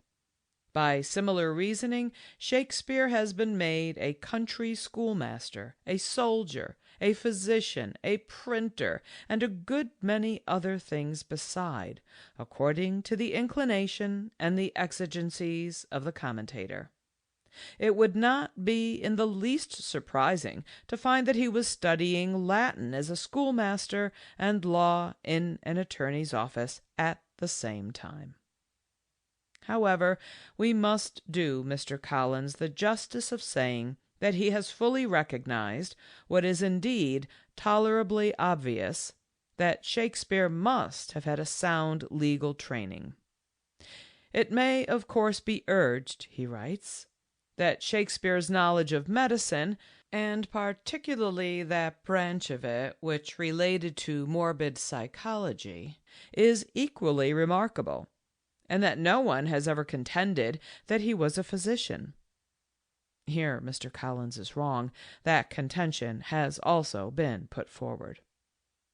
It may be urged that his acquaintance with the technicalities of other crafts and callings, notably of marine and military affairs, was also extraordinary, and yet no one has suspected him of being a sailor or a soldier. Wrong again. Why, even Messrs. Garnett and Gosse suspect that he was a soldier. This may be conceded, but the concession hardly furnishes an analogy. To these and all other subjects he recurs occasionally, and in season, but with reminiscences of the law his memory, as is abundantly clear, was simply saturated. In season and out of season, now in manifest, now in recondite application, he presses it into the service of expression and illustration. At least a third of his myriad metaphors are derived from it. It would indeed be difficult to find a single act in any of his dramas, nay, in some of them, a single scene, the diction and imagery of which is not colored by it. Much of his law may have been acquired from 3 books easily accessible to him, namely Tottel's Precedents, 1572, Poulton's Statutes, 1578, and France's Loyers Logiques, 1588, works with which he certainly seems to have been familiar, but much of it could only have come from one who had an intimate acquaintance with legal proceedings.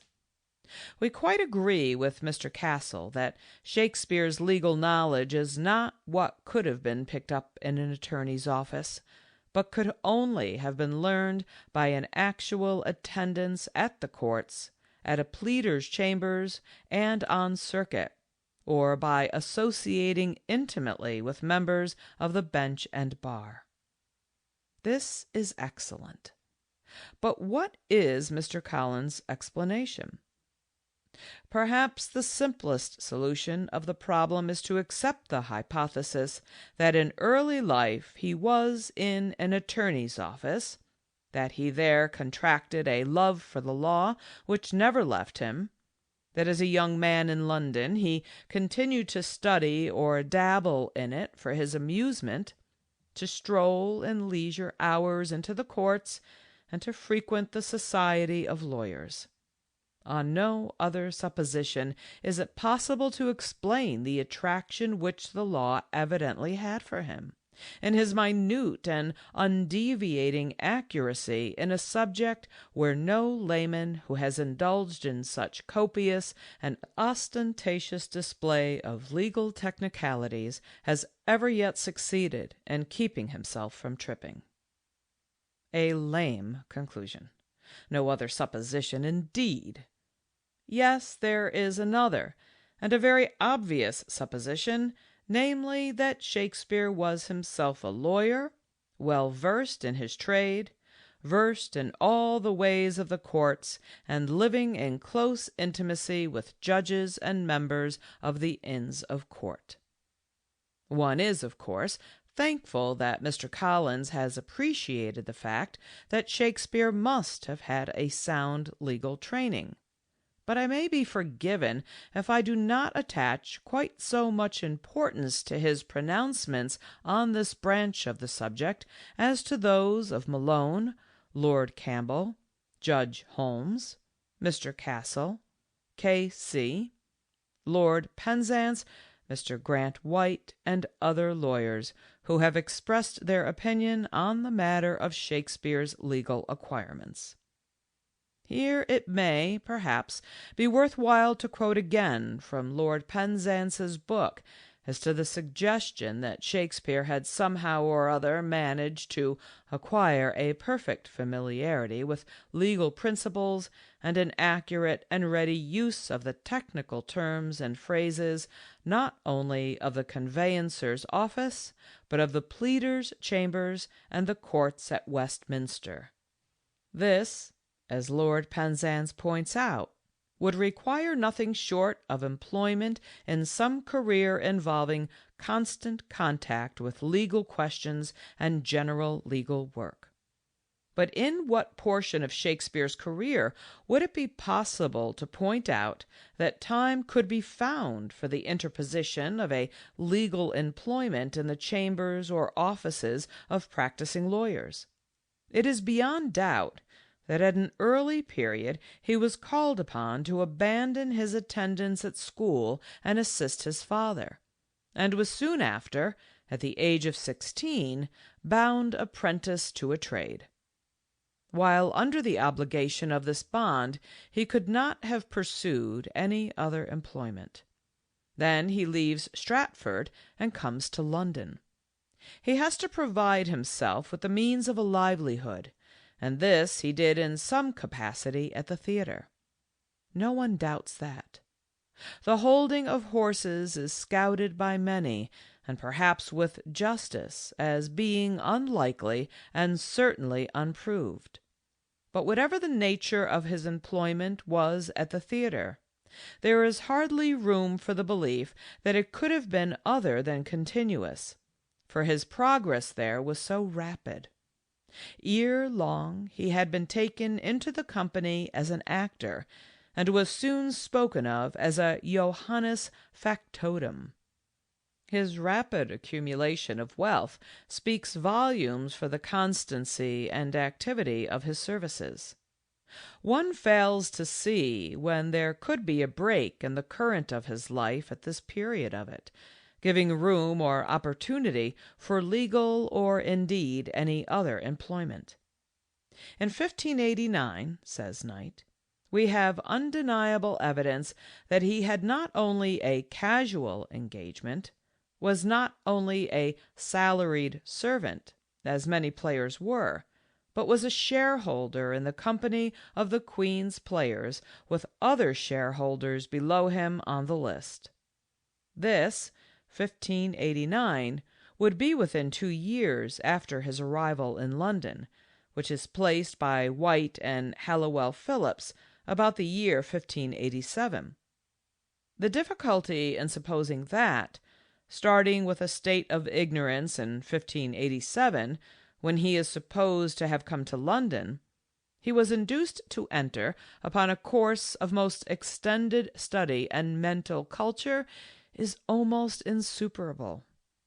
Still, it was physically possible, provided always that he could have had access to the needful books. But this legal training seems to me to stand on a different footing. It is not only unaccountable and incredible, but it is actually negatived by the known facts of his career. Lord Penzance then refers to the fact that by 1592, according to the best authority, Mr. Grant White, several of the plays had been written. The Comedy of Errors in 1589, Love's Labour's Lost in 1589, Two Gentlemen of Verona in 1589 or 1590, and so forth, and then asks, with this catalogue of dramatic work on hand, was it possible that he could have taken a leading part in the management and conduct of 2 theatres, and if Mr. Phillips is to be relied upon, taken his share in the performances of the provincial tours of his company, and at the same time devoted himself to the study of the law in all its branches so efficiently as to make himself complete master of its principles and practice, and saturate his mind with all its most technical terms. I have cited this passage from Lord Penzance's book because it lay before me, and I had already quoted from it on the matter of Shakespeare's legal knowledge. But other writers have still better set forth the insuperable difficulties, as they seem to me, which beset the idea that Shakespeare might have found time in some unknown period of early life, amid multifarious other occupations, for the study of classics, literature, and law, to say nothing of languages and a few other matters. Lord Penzance further asked his readers, "Did you ever meet with or hear of an instance in which a young man in this country gave himself up to legal studies and engaged in legal employments, which is the only way of becoming familiar with the technicalities of practice, unless with the view of practicing in that profession? I do not believe that it would be easy, or indeed possible, to produce an instance in which the law has been seriously studied in all its branches, except as a qualification for practice in the legal profession." This testimony is so strong, so direct, so authoritative, and so uncheapened, unwatered by guesses and surmises and maybe so's and might have beens and could have beens and must have beens, and the rest of that ton of plaster of Paris out of which the biographers have built the colossal brontosaur which goes by the Stratford actor's name, that it quite convinces me that the man who wrote Shakespeare's works knew all about law and lawyers. Also, that that man could not have been the Stratford Shakespeare, and wasn't. Who did write these works, then? I wish I knew. End of chapter 8.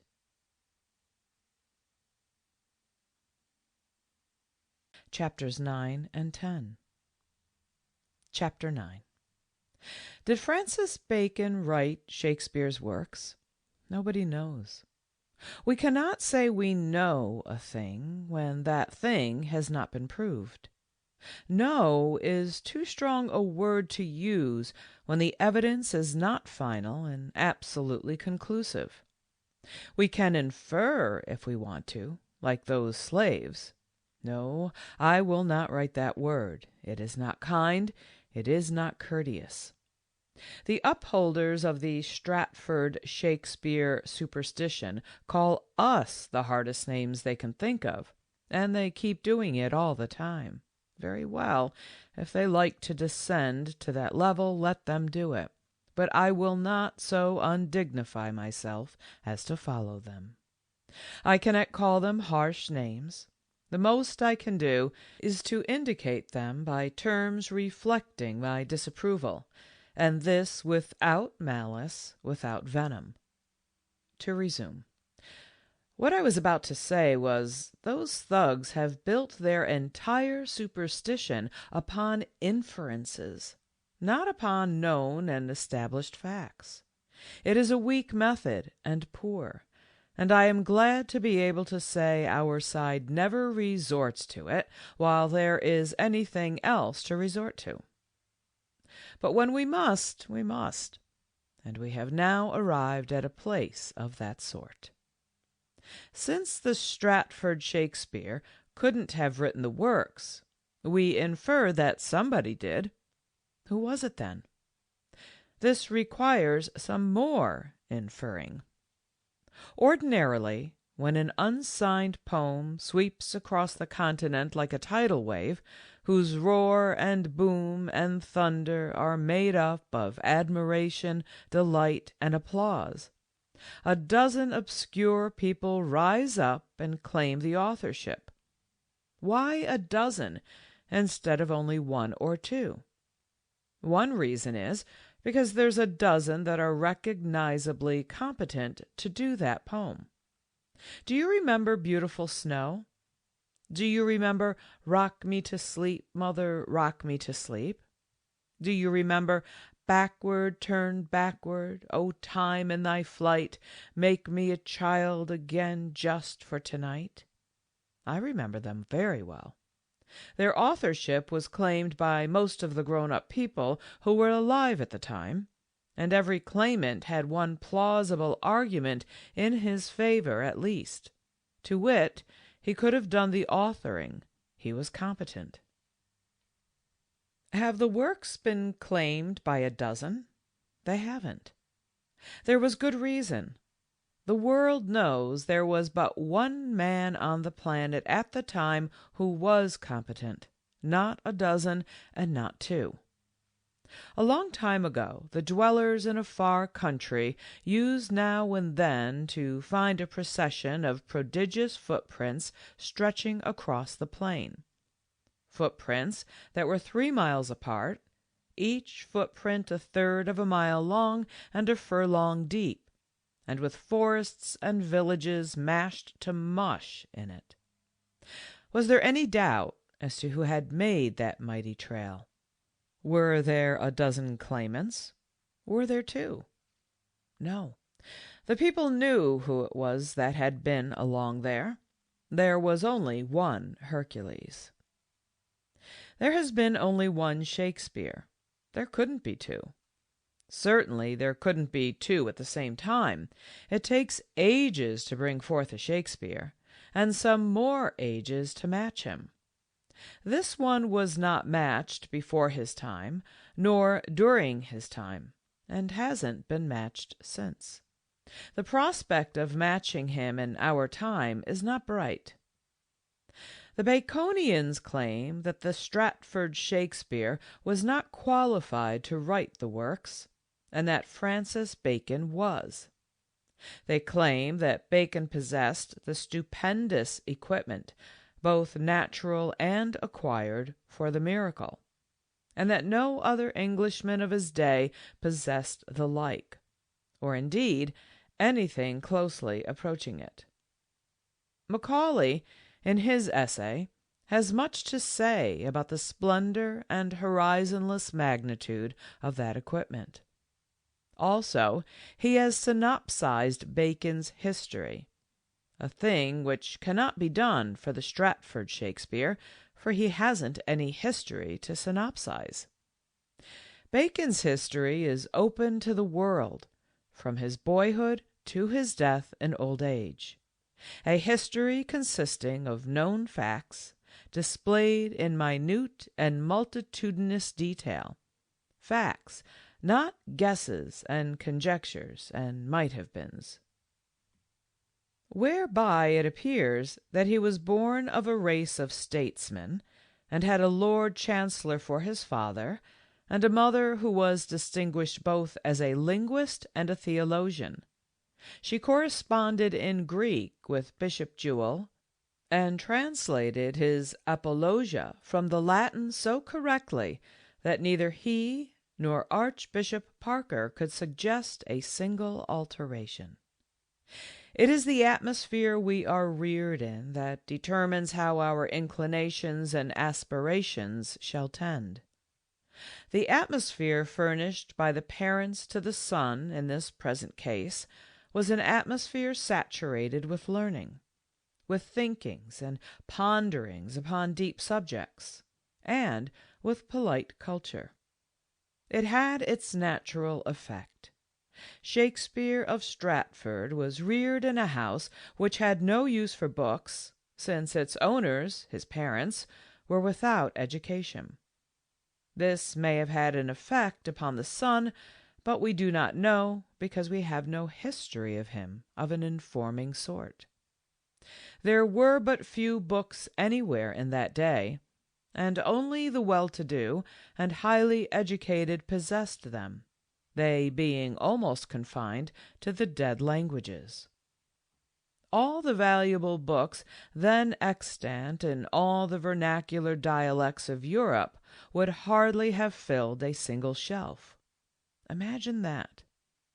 The few existing books were in the Latin tongue mainly. A person who was ignorant of it was shut out from all acquaintance, not merely with Cicero and Virgil, but with the most interesting memoirs, state papers, and pamphlets of his own time, a literature necessary to the Stratford lad for his fictitious reputation's sake, since the writer of his works would begin to use it wholesale and in a most masterly way before the lad was hardly more than out of his teens and into his 20s. At 15, Bacon was sent to the university, and he spent 3 years there. Thence he went to Paris in the train of the English ambassador, and there he mingled daily with the wise, the cultured, the great, and the aristocracy of fashion during another 3 years. A total of 6 years spent at the sources of knowledge both of books and of men. The 3 spent at the university were coeval with the second, and the last 3 spent by the little Stratford lad at Stratford School supposedly and perhapsedly, and maybe, and by inference, with nothing to infer from. The second 3 of the Baconian 6 were presumably spent by the Stratford lad as apprentice to a butcher. That is, the thugs presume it, on no evidence of any kind, which is their way when they want a historical fact. Fact and presumption are, for business purposes, all the same to them. They know the difference, but they also know how to blink it. They know, too, that while in history building a fact is better than a presumption, it doesn't take a presumption long to bloom into a fact when they have the handling of it. They know by old experience that when they get a hold of a presumption tadpole, he's not going to stay tadpole in their history tank. No, they know how to develop him into the giant 4-legged bullfrog of fact, and make him sit up on his hams and puff out his chin and look important and insolent and come to stay, and assert his genuine Simon pure authenticity with a thundering bellow that will convince everybody because it is so loud. The thug is aware that loudness convinces 60 persons where reasoning convinces but one. I wouldn't be a thug, not even if... but never mind about that. It has nothing to do with the argument, and it is not noble in spirit besides. If I am better than a thug, is the merit mine? No, it is his. Then to him be the praise. That is the right spirit. They presume the lad severed his presumed connection with the Stratford school to become apprentice to a butcher. They also presume that the butcher was his father. They don't know. There's no written record of it, nor any other actual evidence. If it would have helped their case any, they would have apprenticed him to 30 butchers, to 50 butchers, to a wilderness of butchers, all by their patented method presumption. If it will help their case, they will do it yet, and if it will further help it, they will presume that all those butchers were his father, and the week after they will say it. Why, it is just like being the past tense of a compound reflexive, adverbial, incandescent, hypodermic, irregular, accusative noun of multitude, which is father to the expression which the grammarians call verb. It is like a whole ancestry with only one posterity. To resume. Next, the young Bacon took up the study of law, and mastered that abstruse science. From that day to the end of his life, he was daily in close contact with lawyers and judges, not as a casual onlooker in intervals between holding horses in front of a theater, but as a practicing lawyer, a great and successful one, a renowned one, a Lancelot of the bar, the most formidable lance in the high brotherhood of the legal Table Round. He lived in the law's atmosphere thenceforth all his years, and by sheer ability forced his way up its difficult steeps to the supremest summit, the Lord Chancellorship, leaving behind him no fellow craftsman qualified to challenge his divine right to that majestic place. When we read the praises bestowed by Lord Penzance and the other illustrious experts upon the legal condition and legal aptnesses, brilliances, profundities, and felicities so prodigally displayed in the plays, and try to fit them to the history-less Stratford stage manager, they sound wild, strange, incredible, ludicrous. But when we put them in the mouth of Bacon, they do not sound strange. They seem in their natural and rightful place. They seem at home there. Please turn back and read them again. Attributed to Shakespeare of Stratford, they are meaningless. They are inebriate extravagancies, intemperate admirations of the dark side of the moon, so to speak. Attributed to Bacon, they are admirations of the golden glories of the moon's front side, the moon at the full, and not intemperate, not overwrought, but sane and right and justified. At every turn and point at which the author required a metaphor, simile, or illustration, his mind ever turned first to the law. He seems almost to have thought in legal phrases. The commonest legal phrases, the commonest of legal expressions, were ever at the end of his pen. That could happen to no one but a person whose trade was the law. It could not happen to a dabbler in it. Veteran mariners fill their conversation with sailor phrases and draw all their similes from the ship and the sea and the storm.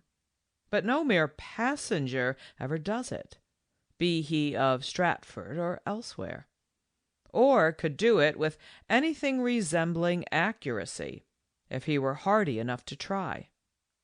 Please read again what Lord Campbell and the other great authorities have said about Bacon when they thought they were saying it about Shakespeare of Stratford. Chapter 10. The Rest of the Equipment. The author of the plays was equipped, beyond every other man of his time, with wisdom, erudition, imagination, capaciousness of mind, grace, and majesty of expression. Everyone has said it, no one doubts it. Also, he had humor in rich abundance, and always wanting to break out. We have no evidence of any kind that Shakespeare of Stratford possessed any of these gifts or any of these acquirements. The only lines he ever wrote, so far as we know, are substantially barren of them, barren of all of them. Good friend, for Jesus' sake forbear to dig the dust enclosed here. Blessed be ye man yet spares these stones, and cursed be he yet moves my bones. Ben Jonson says of Bacon as orator, his language, where he could spare and pass by a jest, was nobly censorious. No man ever spoke more neatly, more pressly, more weightily, or suffered less emptiness, less idleness in what he uttered. No member of his speech but consisted of its own graces. The fear of every man that heard him was lest he should make an end. From Macaulay. He continued to distinguish himself in Parliament, particularly by his exertions in favour of one excellent measure on which the king's heart was set, the union of England and Scotland. It was not difficult for such an intellect to discover many irresistible arguments in favour of such a scheme. He conducted the great case of the post nati in the Exchequer Chamber, and the decision of the judges, a decision the legality of which may be questioned, but the beneficial effect of which must be acknowledged, was in a great measure attributed to his dexterous management. Again, while actively engaged in the House of Commons and in the courts of law, he still found leisure for letters and philosophy. The noble treatise on the advancement of learning, which at a later period was expanded into De Augmentis, appeared in 1605. The Wisdom of the Ancients, a work which, if it had proceeded from any other writer, would have been considered as a masterpiece of wit and learning, was printed in 1609. In the meantime, the Novum Organum was slowly proceeding. Several distinguished men of learning had been permitted to see portions of that extraordinary book, and they spoke with the greatest admiration of his genius.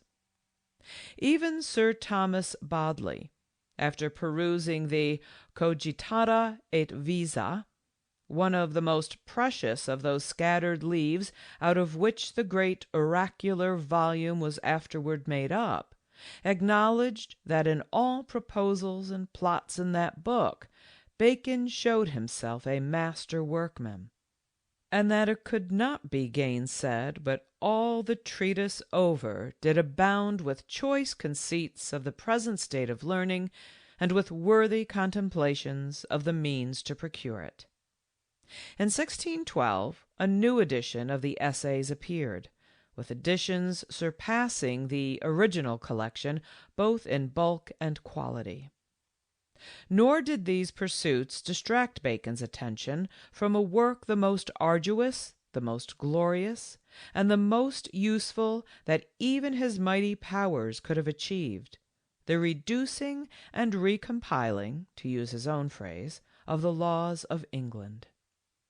To serve the exacting and laborious offices of Attorney General and Solicitor General would have satisfied the appetite of any other man for hard work, but Bacon had to add the vast literary industries just described to satisfy his. He was a born worker. The service which he rendered to letters during the last 5 years of his life, amid 10,000 distractions and vexations, increased the regret with which we think on the many years which he had wasted, to use the words of Sir Thomas Bodley, on such study as was not worthy such a student.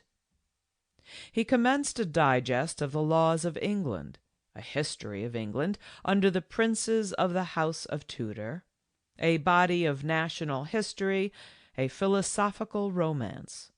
He made extensive and valuable additions to his essays. He published the inestimable Treatise de Argumentis Scientiarum. Did these labors of Hercules fill up his time to his contentment and quiet his appetite for work? Not entirely. The trifles with which he amused himself in hours of pain and languor bore the mark of his mind.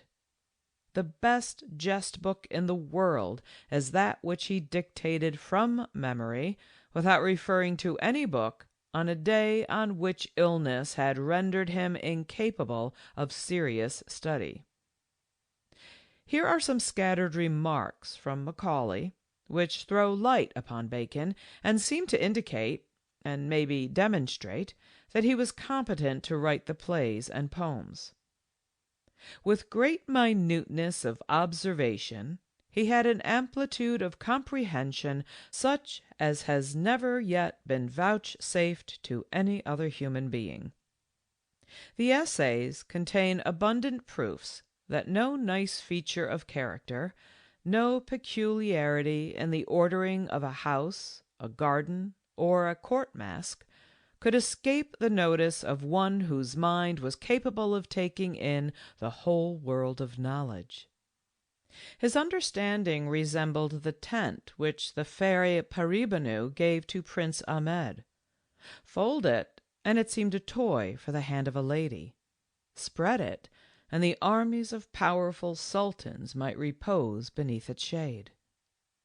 The knowledge in which Bacon excelled all men was a knowledge of the mutual relations of all departments of knowledge. In a letter written when he was only 31 to his uncle, Lord Burleigh, he said, "I have taken all knowledge to be my province." Though Bacon did not arm his philosophy with the weapons of logic, he adorned her profusely with all the richest decorations of rhetoric. The practical faculty was powerful in Bacon, but not, like his wit, so powerful as occasionally to usurp the place of his reason and to tyrannize over the whole man. There are too many places in the plays where this happens. Poor old dying John of Gaunt, volleying second-rate puns at his own name, is a pathetic instance of it. We may assume that it is Bacon's fault, but the Stratford Shakespeare has to bear the blame. No imagination was ever at once so strong and so thoroughly subjugated. It stopped at the first check from good sense. In truth, much of Bacon's life was passed in a visionary world, amid things as strange as any that are described in the Arabian tales, amid buildings more sumptuous than the palace of Aladdin, fountains more wonderful than the golden water of Parizade, conveyances more rapid than the hippogriff of Roggerio, arms more formidable than the lance of Astolfo, remedies more efficacious than the balsam of Fierabras. Yet in his magnificent daydreams there was nothing wild, nothing but what sober reason sanctioned. Bacon's greatest performance is the first book of the Novum Organum. Every part of it blazes with wit, but with wit which is employed only to illustrate and decorate truth. No book ever made so great a revolution in the mode of thinking, overthrew so many prejudices, introduced so many new opinions.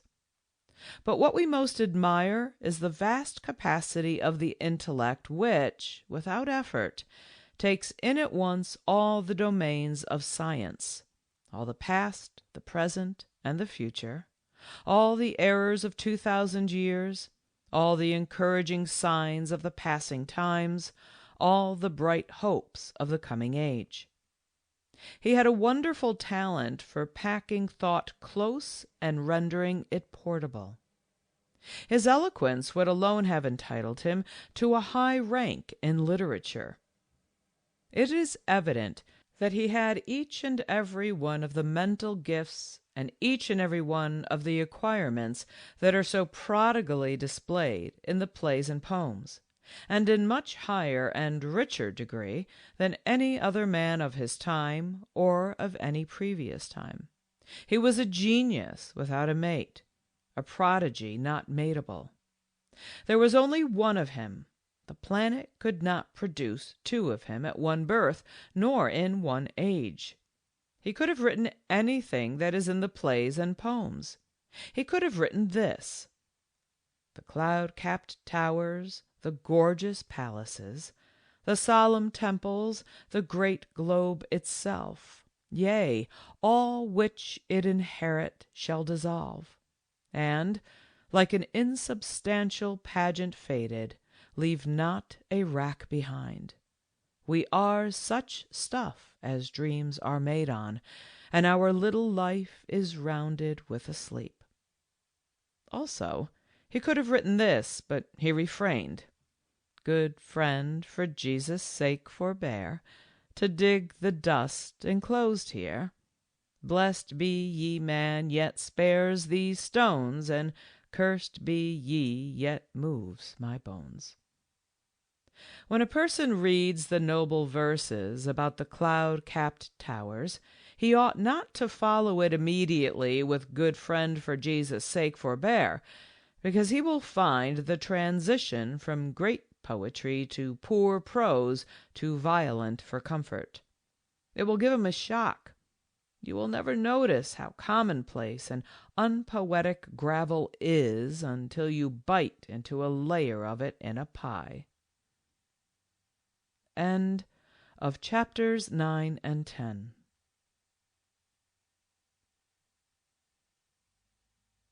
Chapters 11 and 12. Chapter 11. Am I trying to convince anybody that Shakespeare did not write Shakespeare's works? Ah, now, what would you take me for? Would I be so soft as that, after having known the human race familiarly for nearly 74 years, it would grieve me to know that anyone could think so injuriously of me, so uncomplimentarily, so unadmiringly of me. No, no, I am aware that when even the brightest mind in our world has been trained up from childhood in a superstition of any kind, it will never be possible for that mind, in its maturity, to examine sincerely, dispassionately, and conscientiously any evidence or any circumstance which shall seem to cast a doubt upon the validity of that superstition. I doubt if I could do it myself. We always get at second hand our notions about systems of government, and high tariff and low tariff, and prohibition and anti-prohibition, and the holiness of peace and the glories of war, and codes of honor and codes of morals, and approval of the duel and disapproval of it, and our beliefs concerning the nature of cats, and our ideas as to whether the murder of helpless wild animals is base or is heroic, and our preferences in the matter of religious and political parties, and our acceptance or rejection of the Shakespeares and the Arthur Ortons and the Mrs. Eddys. We get them all at second hand. We reason none of them out for ourselves. It is the way we are made. It is the way we are all made, and we can't help it. We can't change it. And whenever we have been furnished a fetish, and have been taught to believe in it, and love it and worship it, and refrain from examining it, there is no evidence, howsoever clear and strong, that can persuade us to withdraw from it our loyalty and our devotion. In morals, conduct, and beliefs, we take the color of our environment and associations, and it is a color that can safely be warranted to wash. Whenever we have been furnished with a tar baby, ostensibly stuffed with jewels, and warned that it will be dishonorable and irreverent to disembowel it and test the jewels, we keep our sacrilegious hands off it. We submit, not reluctantly, but rather gladly, for we are privately afraid we should find, upon examination, that the jewels are of the sort that are manufactured at North Adams, Massachusetts. I haven't any idea that Shakespeare will have to vacate his pedestal this side of the year 2209. Disbelief in him cannot come swiftly. Disbelief in a healthy and deeply loved tar baby has never been known to disintegrate swiftly, and it is a very slow process. It took several thousand years to convince our fine race, including every splendid intellect in it, that there is no such thing as a witch. It has taken several thousand years to convince that same fine race, including every splendid intellect in it, that there is no such person as Satan. It has taken several centuries to remove perdition from the Protestant Church's program of post-mortem entertainments. It has taken a weary long time to persuade American Presbyterians to give up infant damnation and try to bear it the best they can. And it looks as if their Scotch brethren will still be burning babies in the everlasting fires when Shakespeare comes down from his perch. We are the reasoning race. We can't prove it by the above examples, and we can't prove it by the miraculous histories built by those Stratfordilators out of a hatful of rags and a barrel of sawdust. But there is a plenty of other things we can prove it by, if I could think of them. We are the reasoning race, And when we find a vague file of chipmunk tracks stringing through the dust of Stratford village, we know by our reasoning powers that Hercules has been along there. I feel that our fetish is safe for 3 centuries yet. The bust, too, there in the Stratford church. The precious bust, the priceless bust, the calm bust, the serene bust, the emotionless bust, with the dandy mustache and the putty face unseamed of care. That face which has looked passionlessly down upon the awed pilgrim for 150 years, and will still look down upon the awed pilgrim 300 more, with the deep, deep, deep, subtle, subtle, subtle expression of a bladder. Chapter 12. Irreverence. One of the most trying defects which I find in these, what shall I call them? For I will not apply injurious epithets to them, the way they do to us, such violations of courtesy being repugnant to my nature and my dignity. The furthest I can go in that direction is to call them by names of limited reverence, names merely descriptive, never unkind, never offensive, never tainted by harsh feeling. If they would do like this, they would feel better in their hearts. Very well, then, to proceed. One of the most trying defects which I find in these Stratfordilators, these Shakespearoids, these thugs, these Bangalores, these troglodytes, these hermaphrodites, these blatherskites, these buccaneers, these bandoliers, is their spirit of irreverence. It is detectable in every utterance of theirs when they are talking about us. I am thankful that in me there is nothing of that spirit. When a thing is sacred to me, it is impossible for me to be irreverent toward it. I cannot call to mind a single instance where I have ever been irreverent, except toward the things which were sacred to other people. Am I in the right? I think so. But I ask no one to take my unsupported word. No, look at the dictionary. Let the dictionary decide.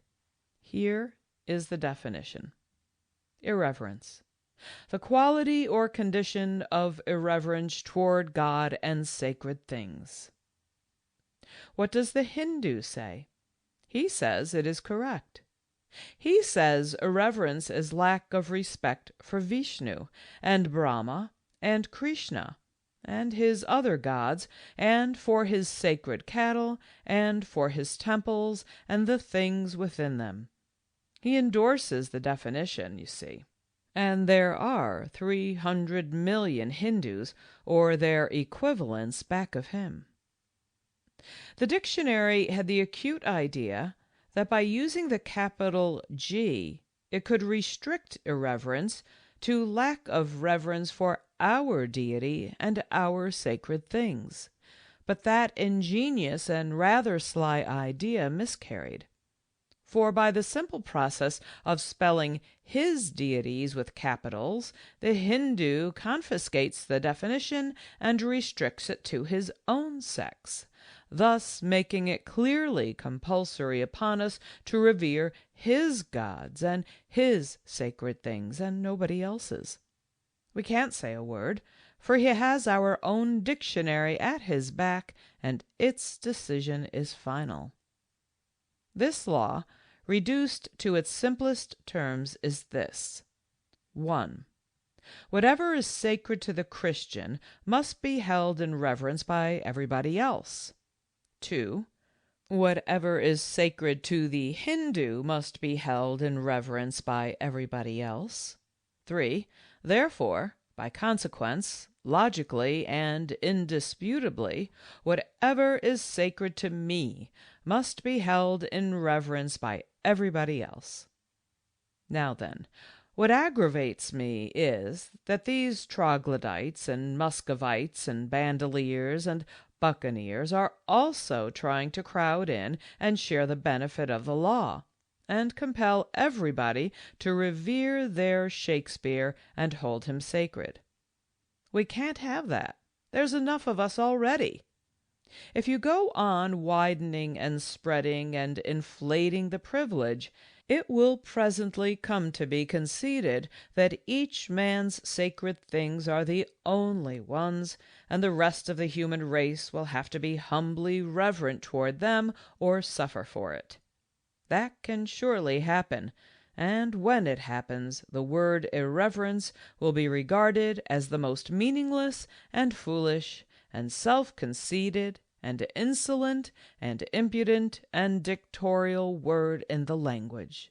And people will say, whose business is it? What gods I worship, and what things hold sacred? Who has the right to dictate to my conscience, and where did he get that right? We cannot afford to let that calamity come upon us. We must save the word from this destruction. There is but one way to do it, and that is to stop the spread of the privilege and strictly confine it to its present limits.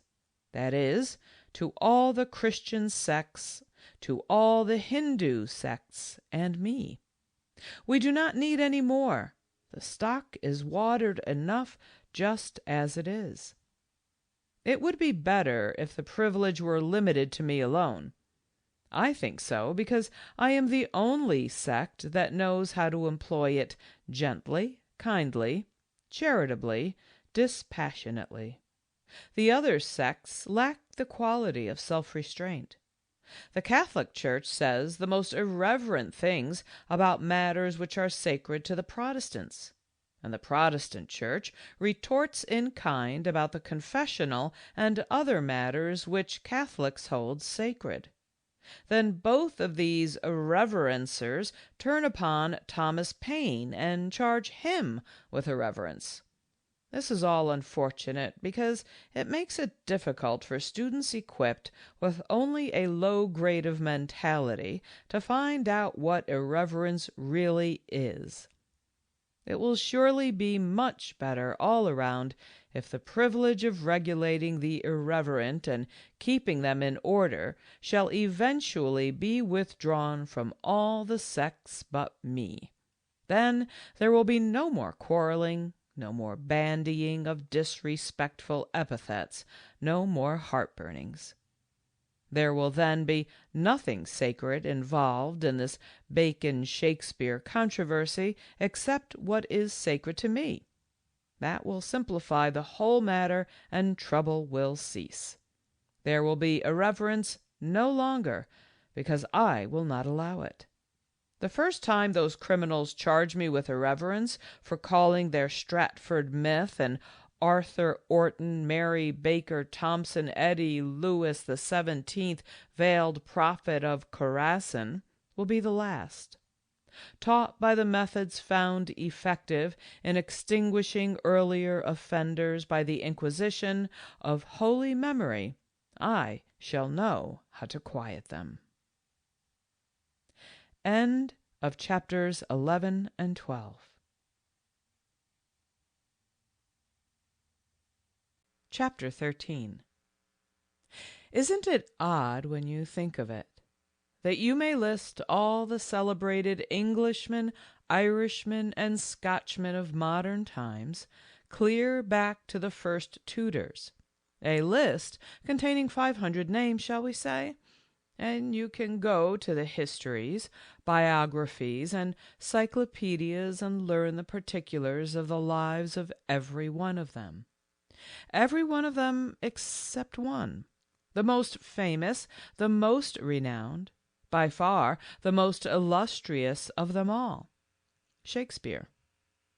You can get the details of the lives of all the celebrated ecclesiastics in the list, all the celebrated tragedians, comedians, singers, dancers, orators, judges, lawyers, poets, dramatists, historians, biographers, editors, inventors, reformers, statesmen, generals, admirals, discoverers, prize fighters, murderers, pirates, conspirators, horse jockeys, bunco steerers, misers, swindlers, explorers, adventurers by land and sea, bankers, financiers, astronomers, naturalists, claimants, impostors, chemists, biologists, geologists, philologists, college presidents and professors, architects, engineers, painters, sculptors,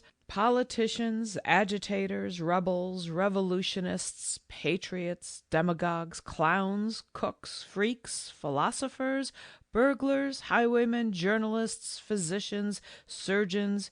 You can get the life histories of all of them but one. Just one.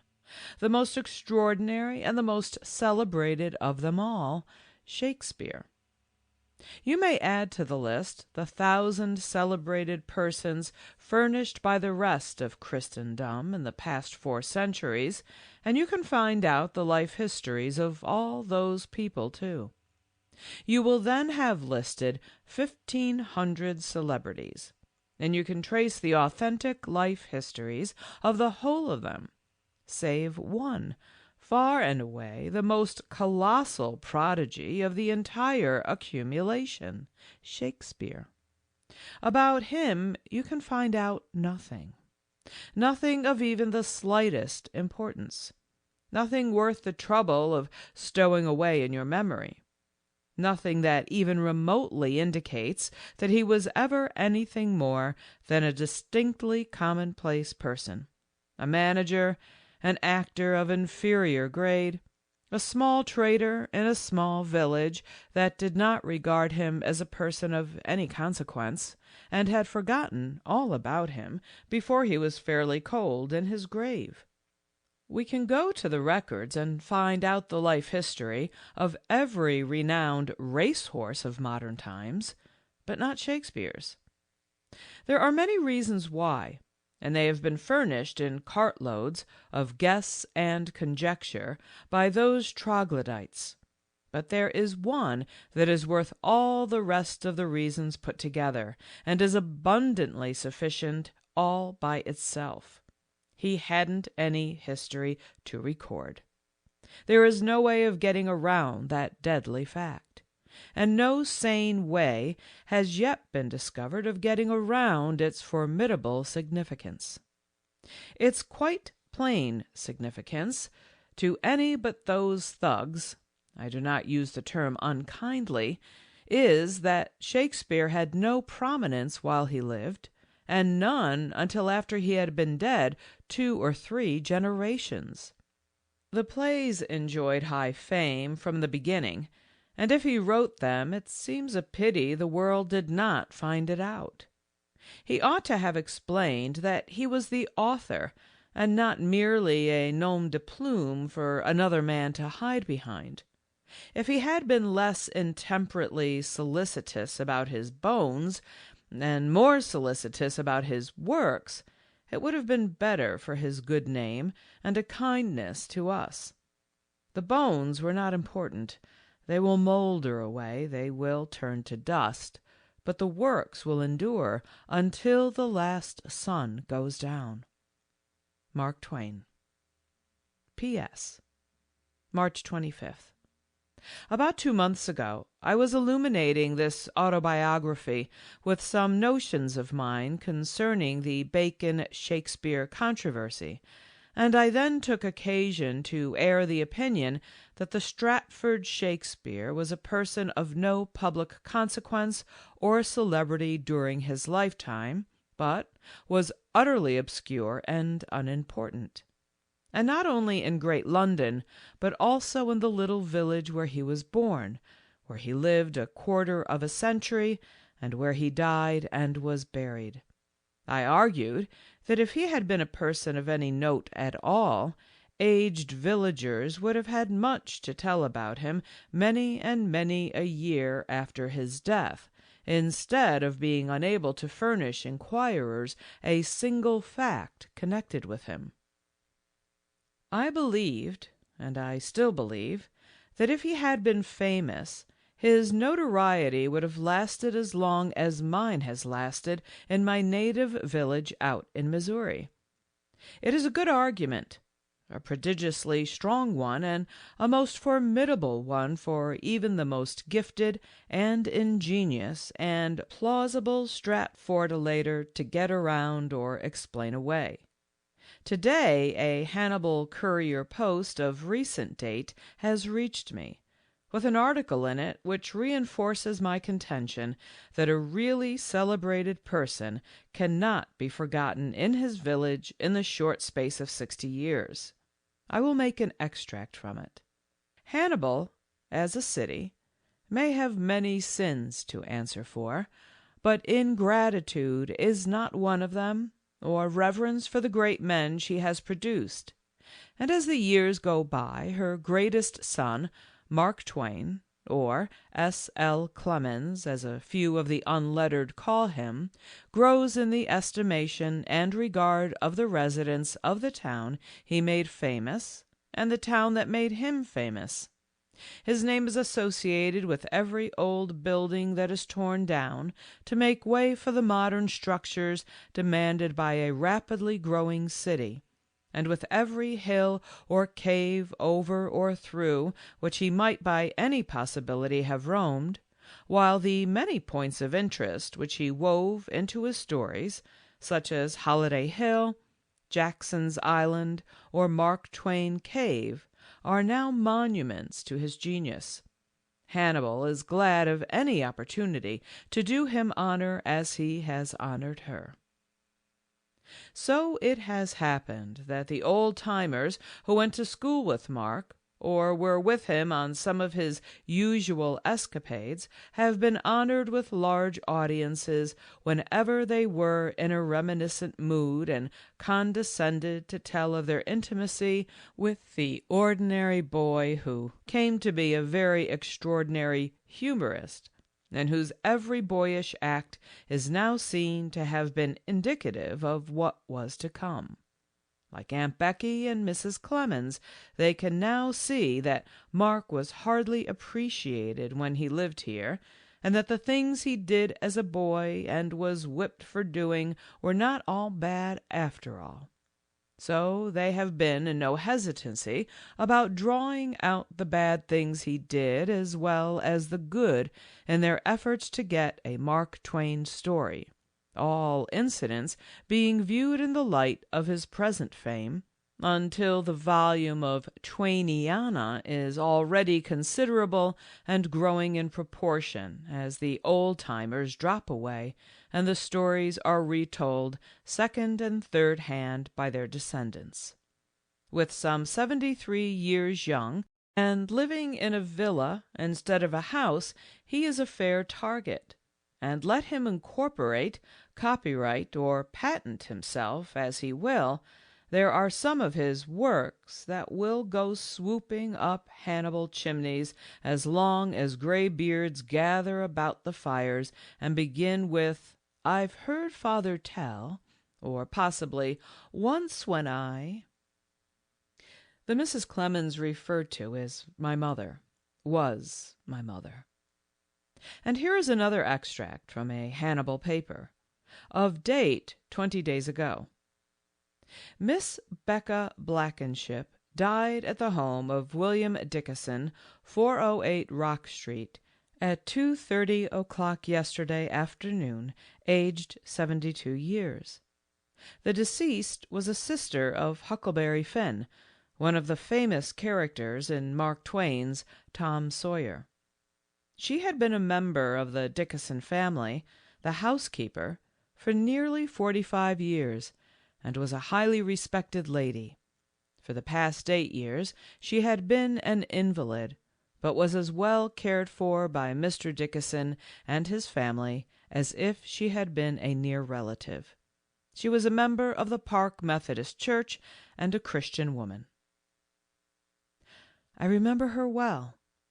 I have a picture of her in my mind, which was graven there, clear and sharp and vivid, 63 years ago. She was at that time 9 years old, and I was about 11. I remember where she stood and how she looked, and I can still see her bare feet, her bare head, her brown face, and her short tow linen frock. She was crying. What it was about I have long ago forgotten, but it was the tears that preserved the picture for me, no doubt. She was a good child, I can say that for her. She knew me nearly 70 years ago.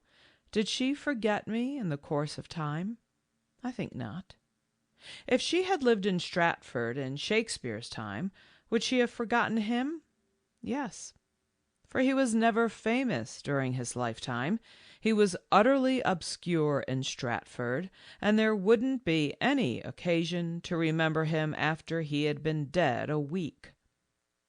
Injun Joe, Jimmy Finn, and General Gaines were prominent and very intemperate ne'er-do-wells in Hannibal 2 generations ago. Plenty of gray heads there remember them to this day and can tell you about them. Isn't it curious that 2 town drunkards and 1 half-breed loafer should leave behind them, in a remote Missourian village, a fame 100 times greater and several hundred times more particularized in the matter of definite facts than Shakespeare left behind him in the village where he had lived the half of his lifetime? Mark Twain. End of chapter 13. Read by Phyllis Vincelli. End of Is Shakespeare Dead by Mark Twain.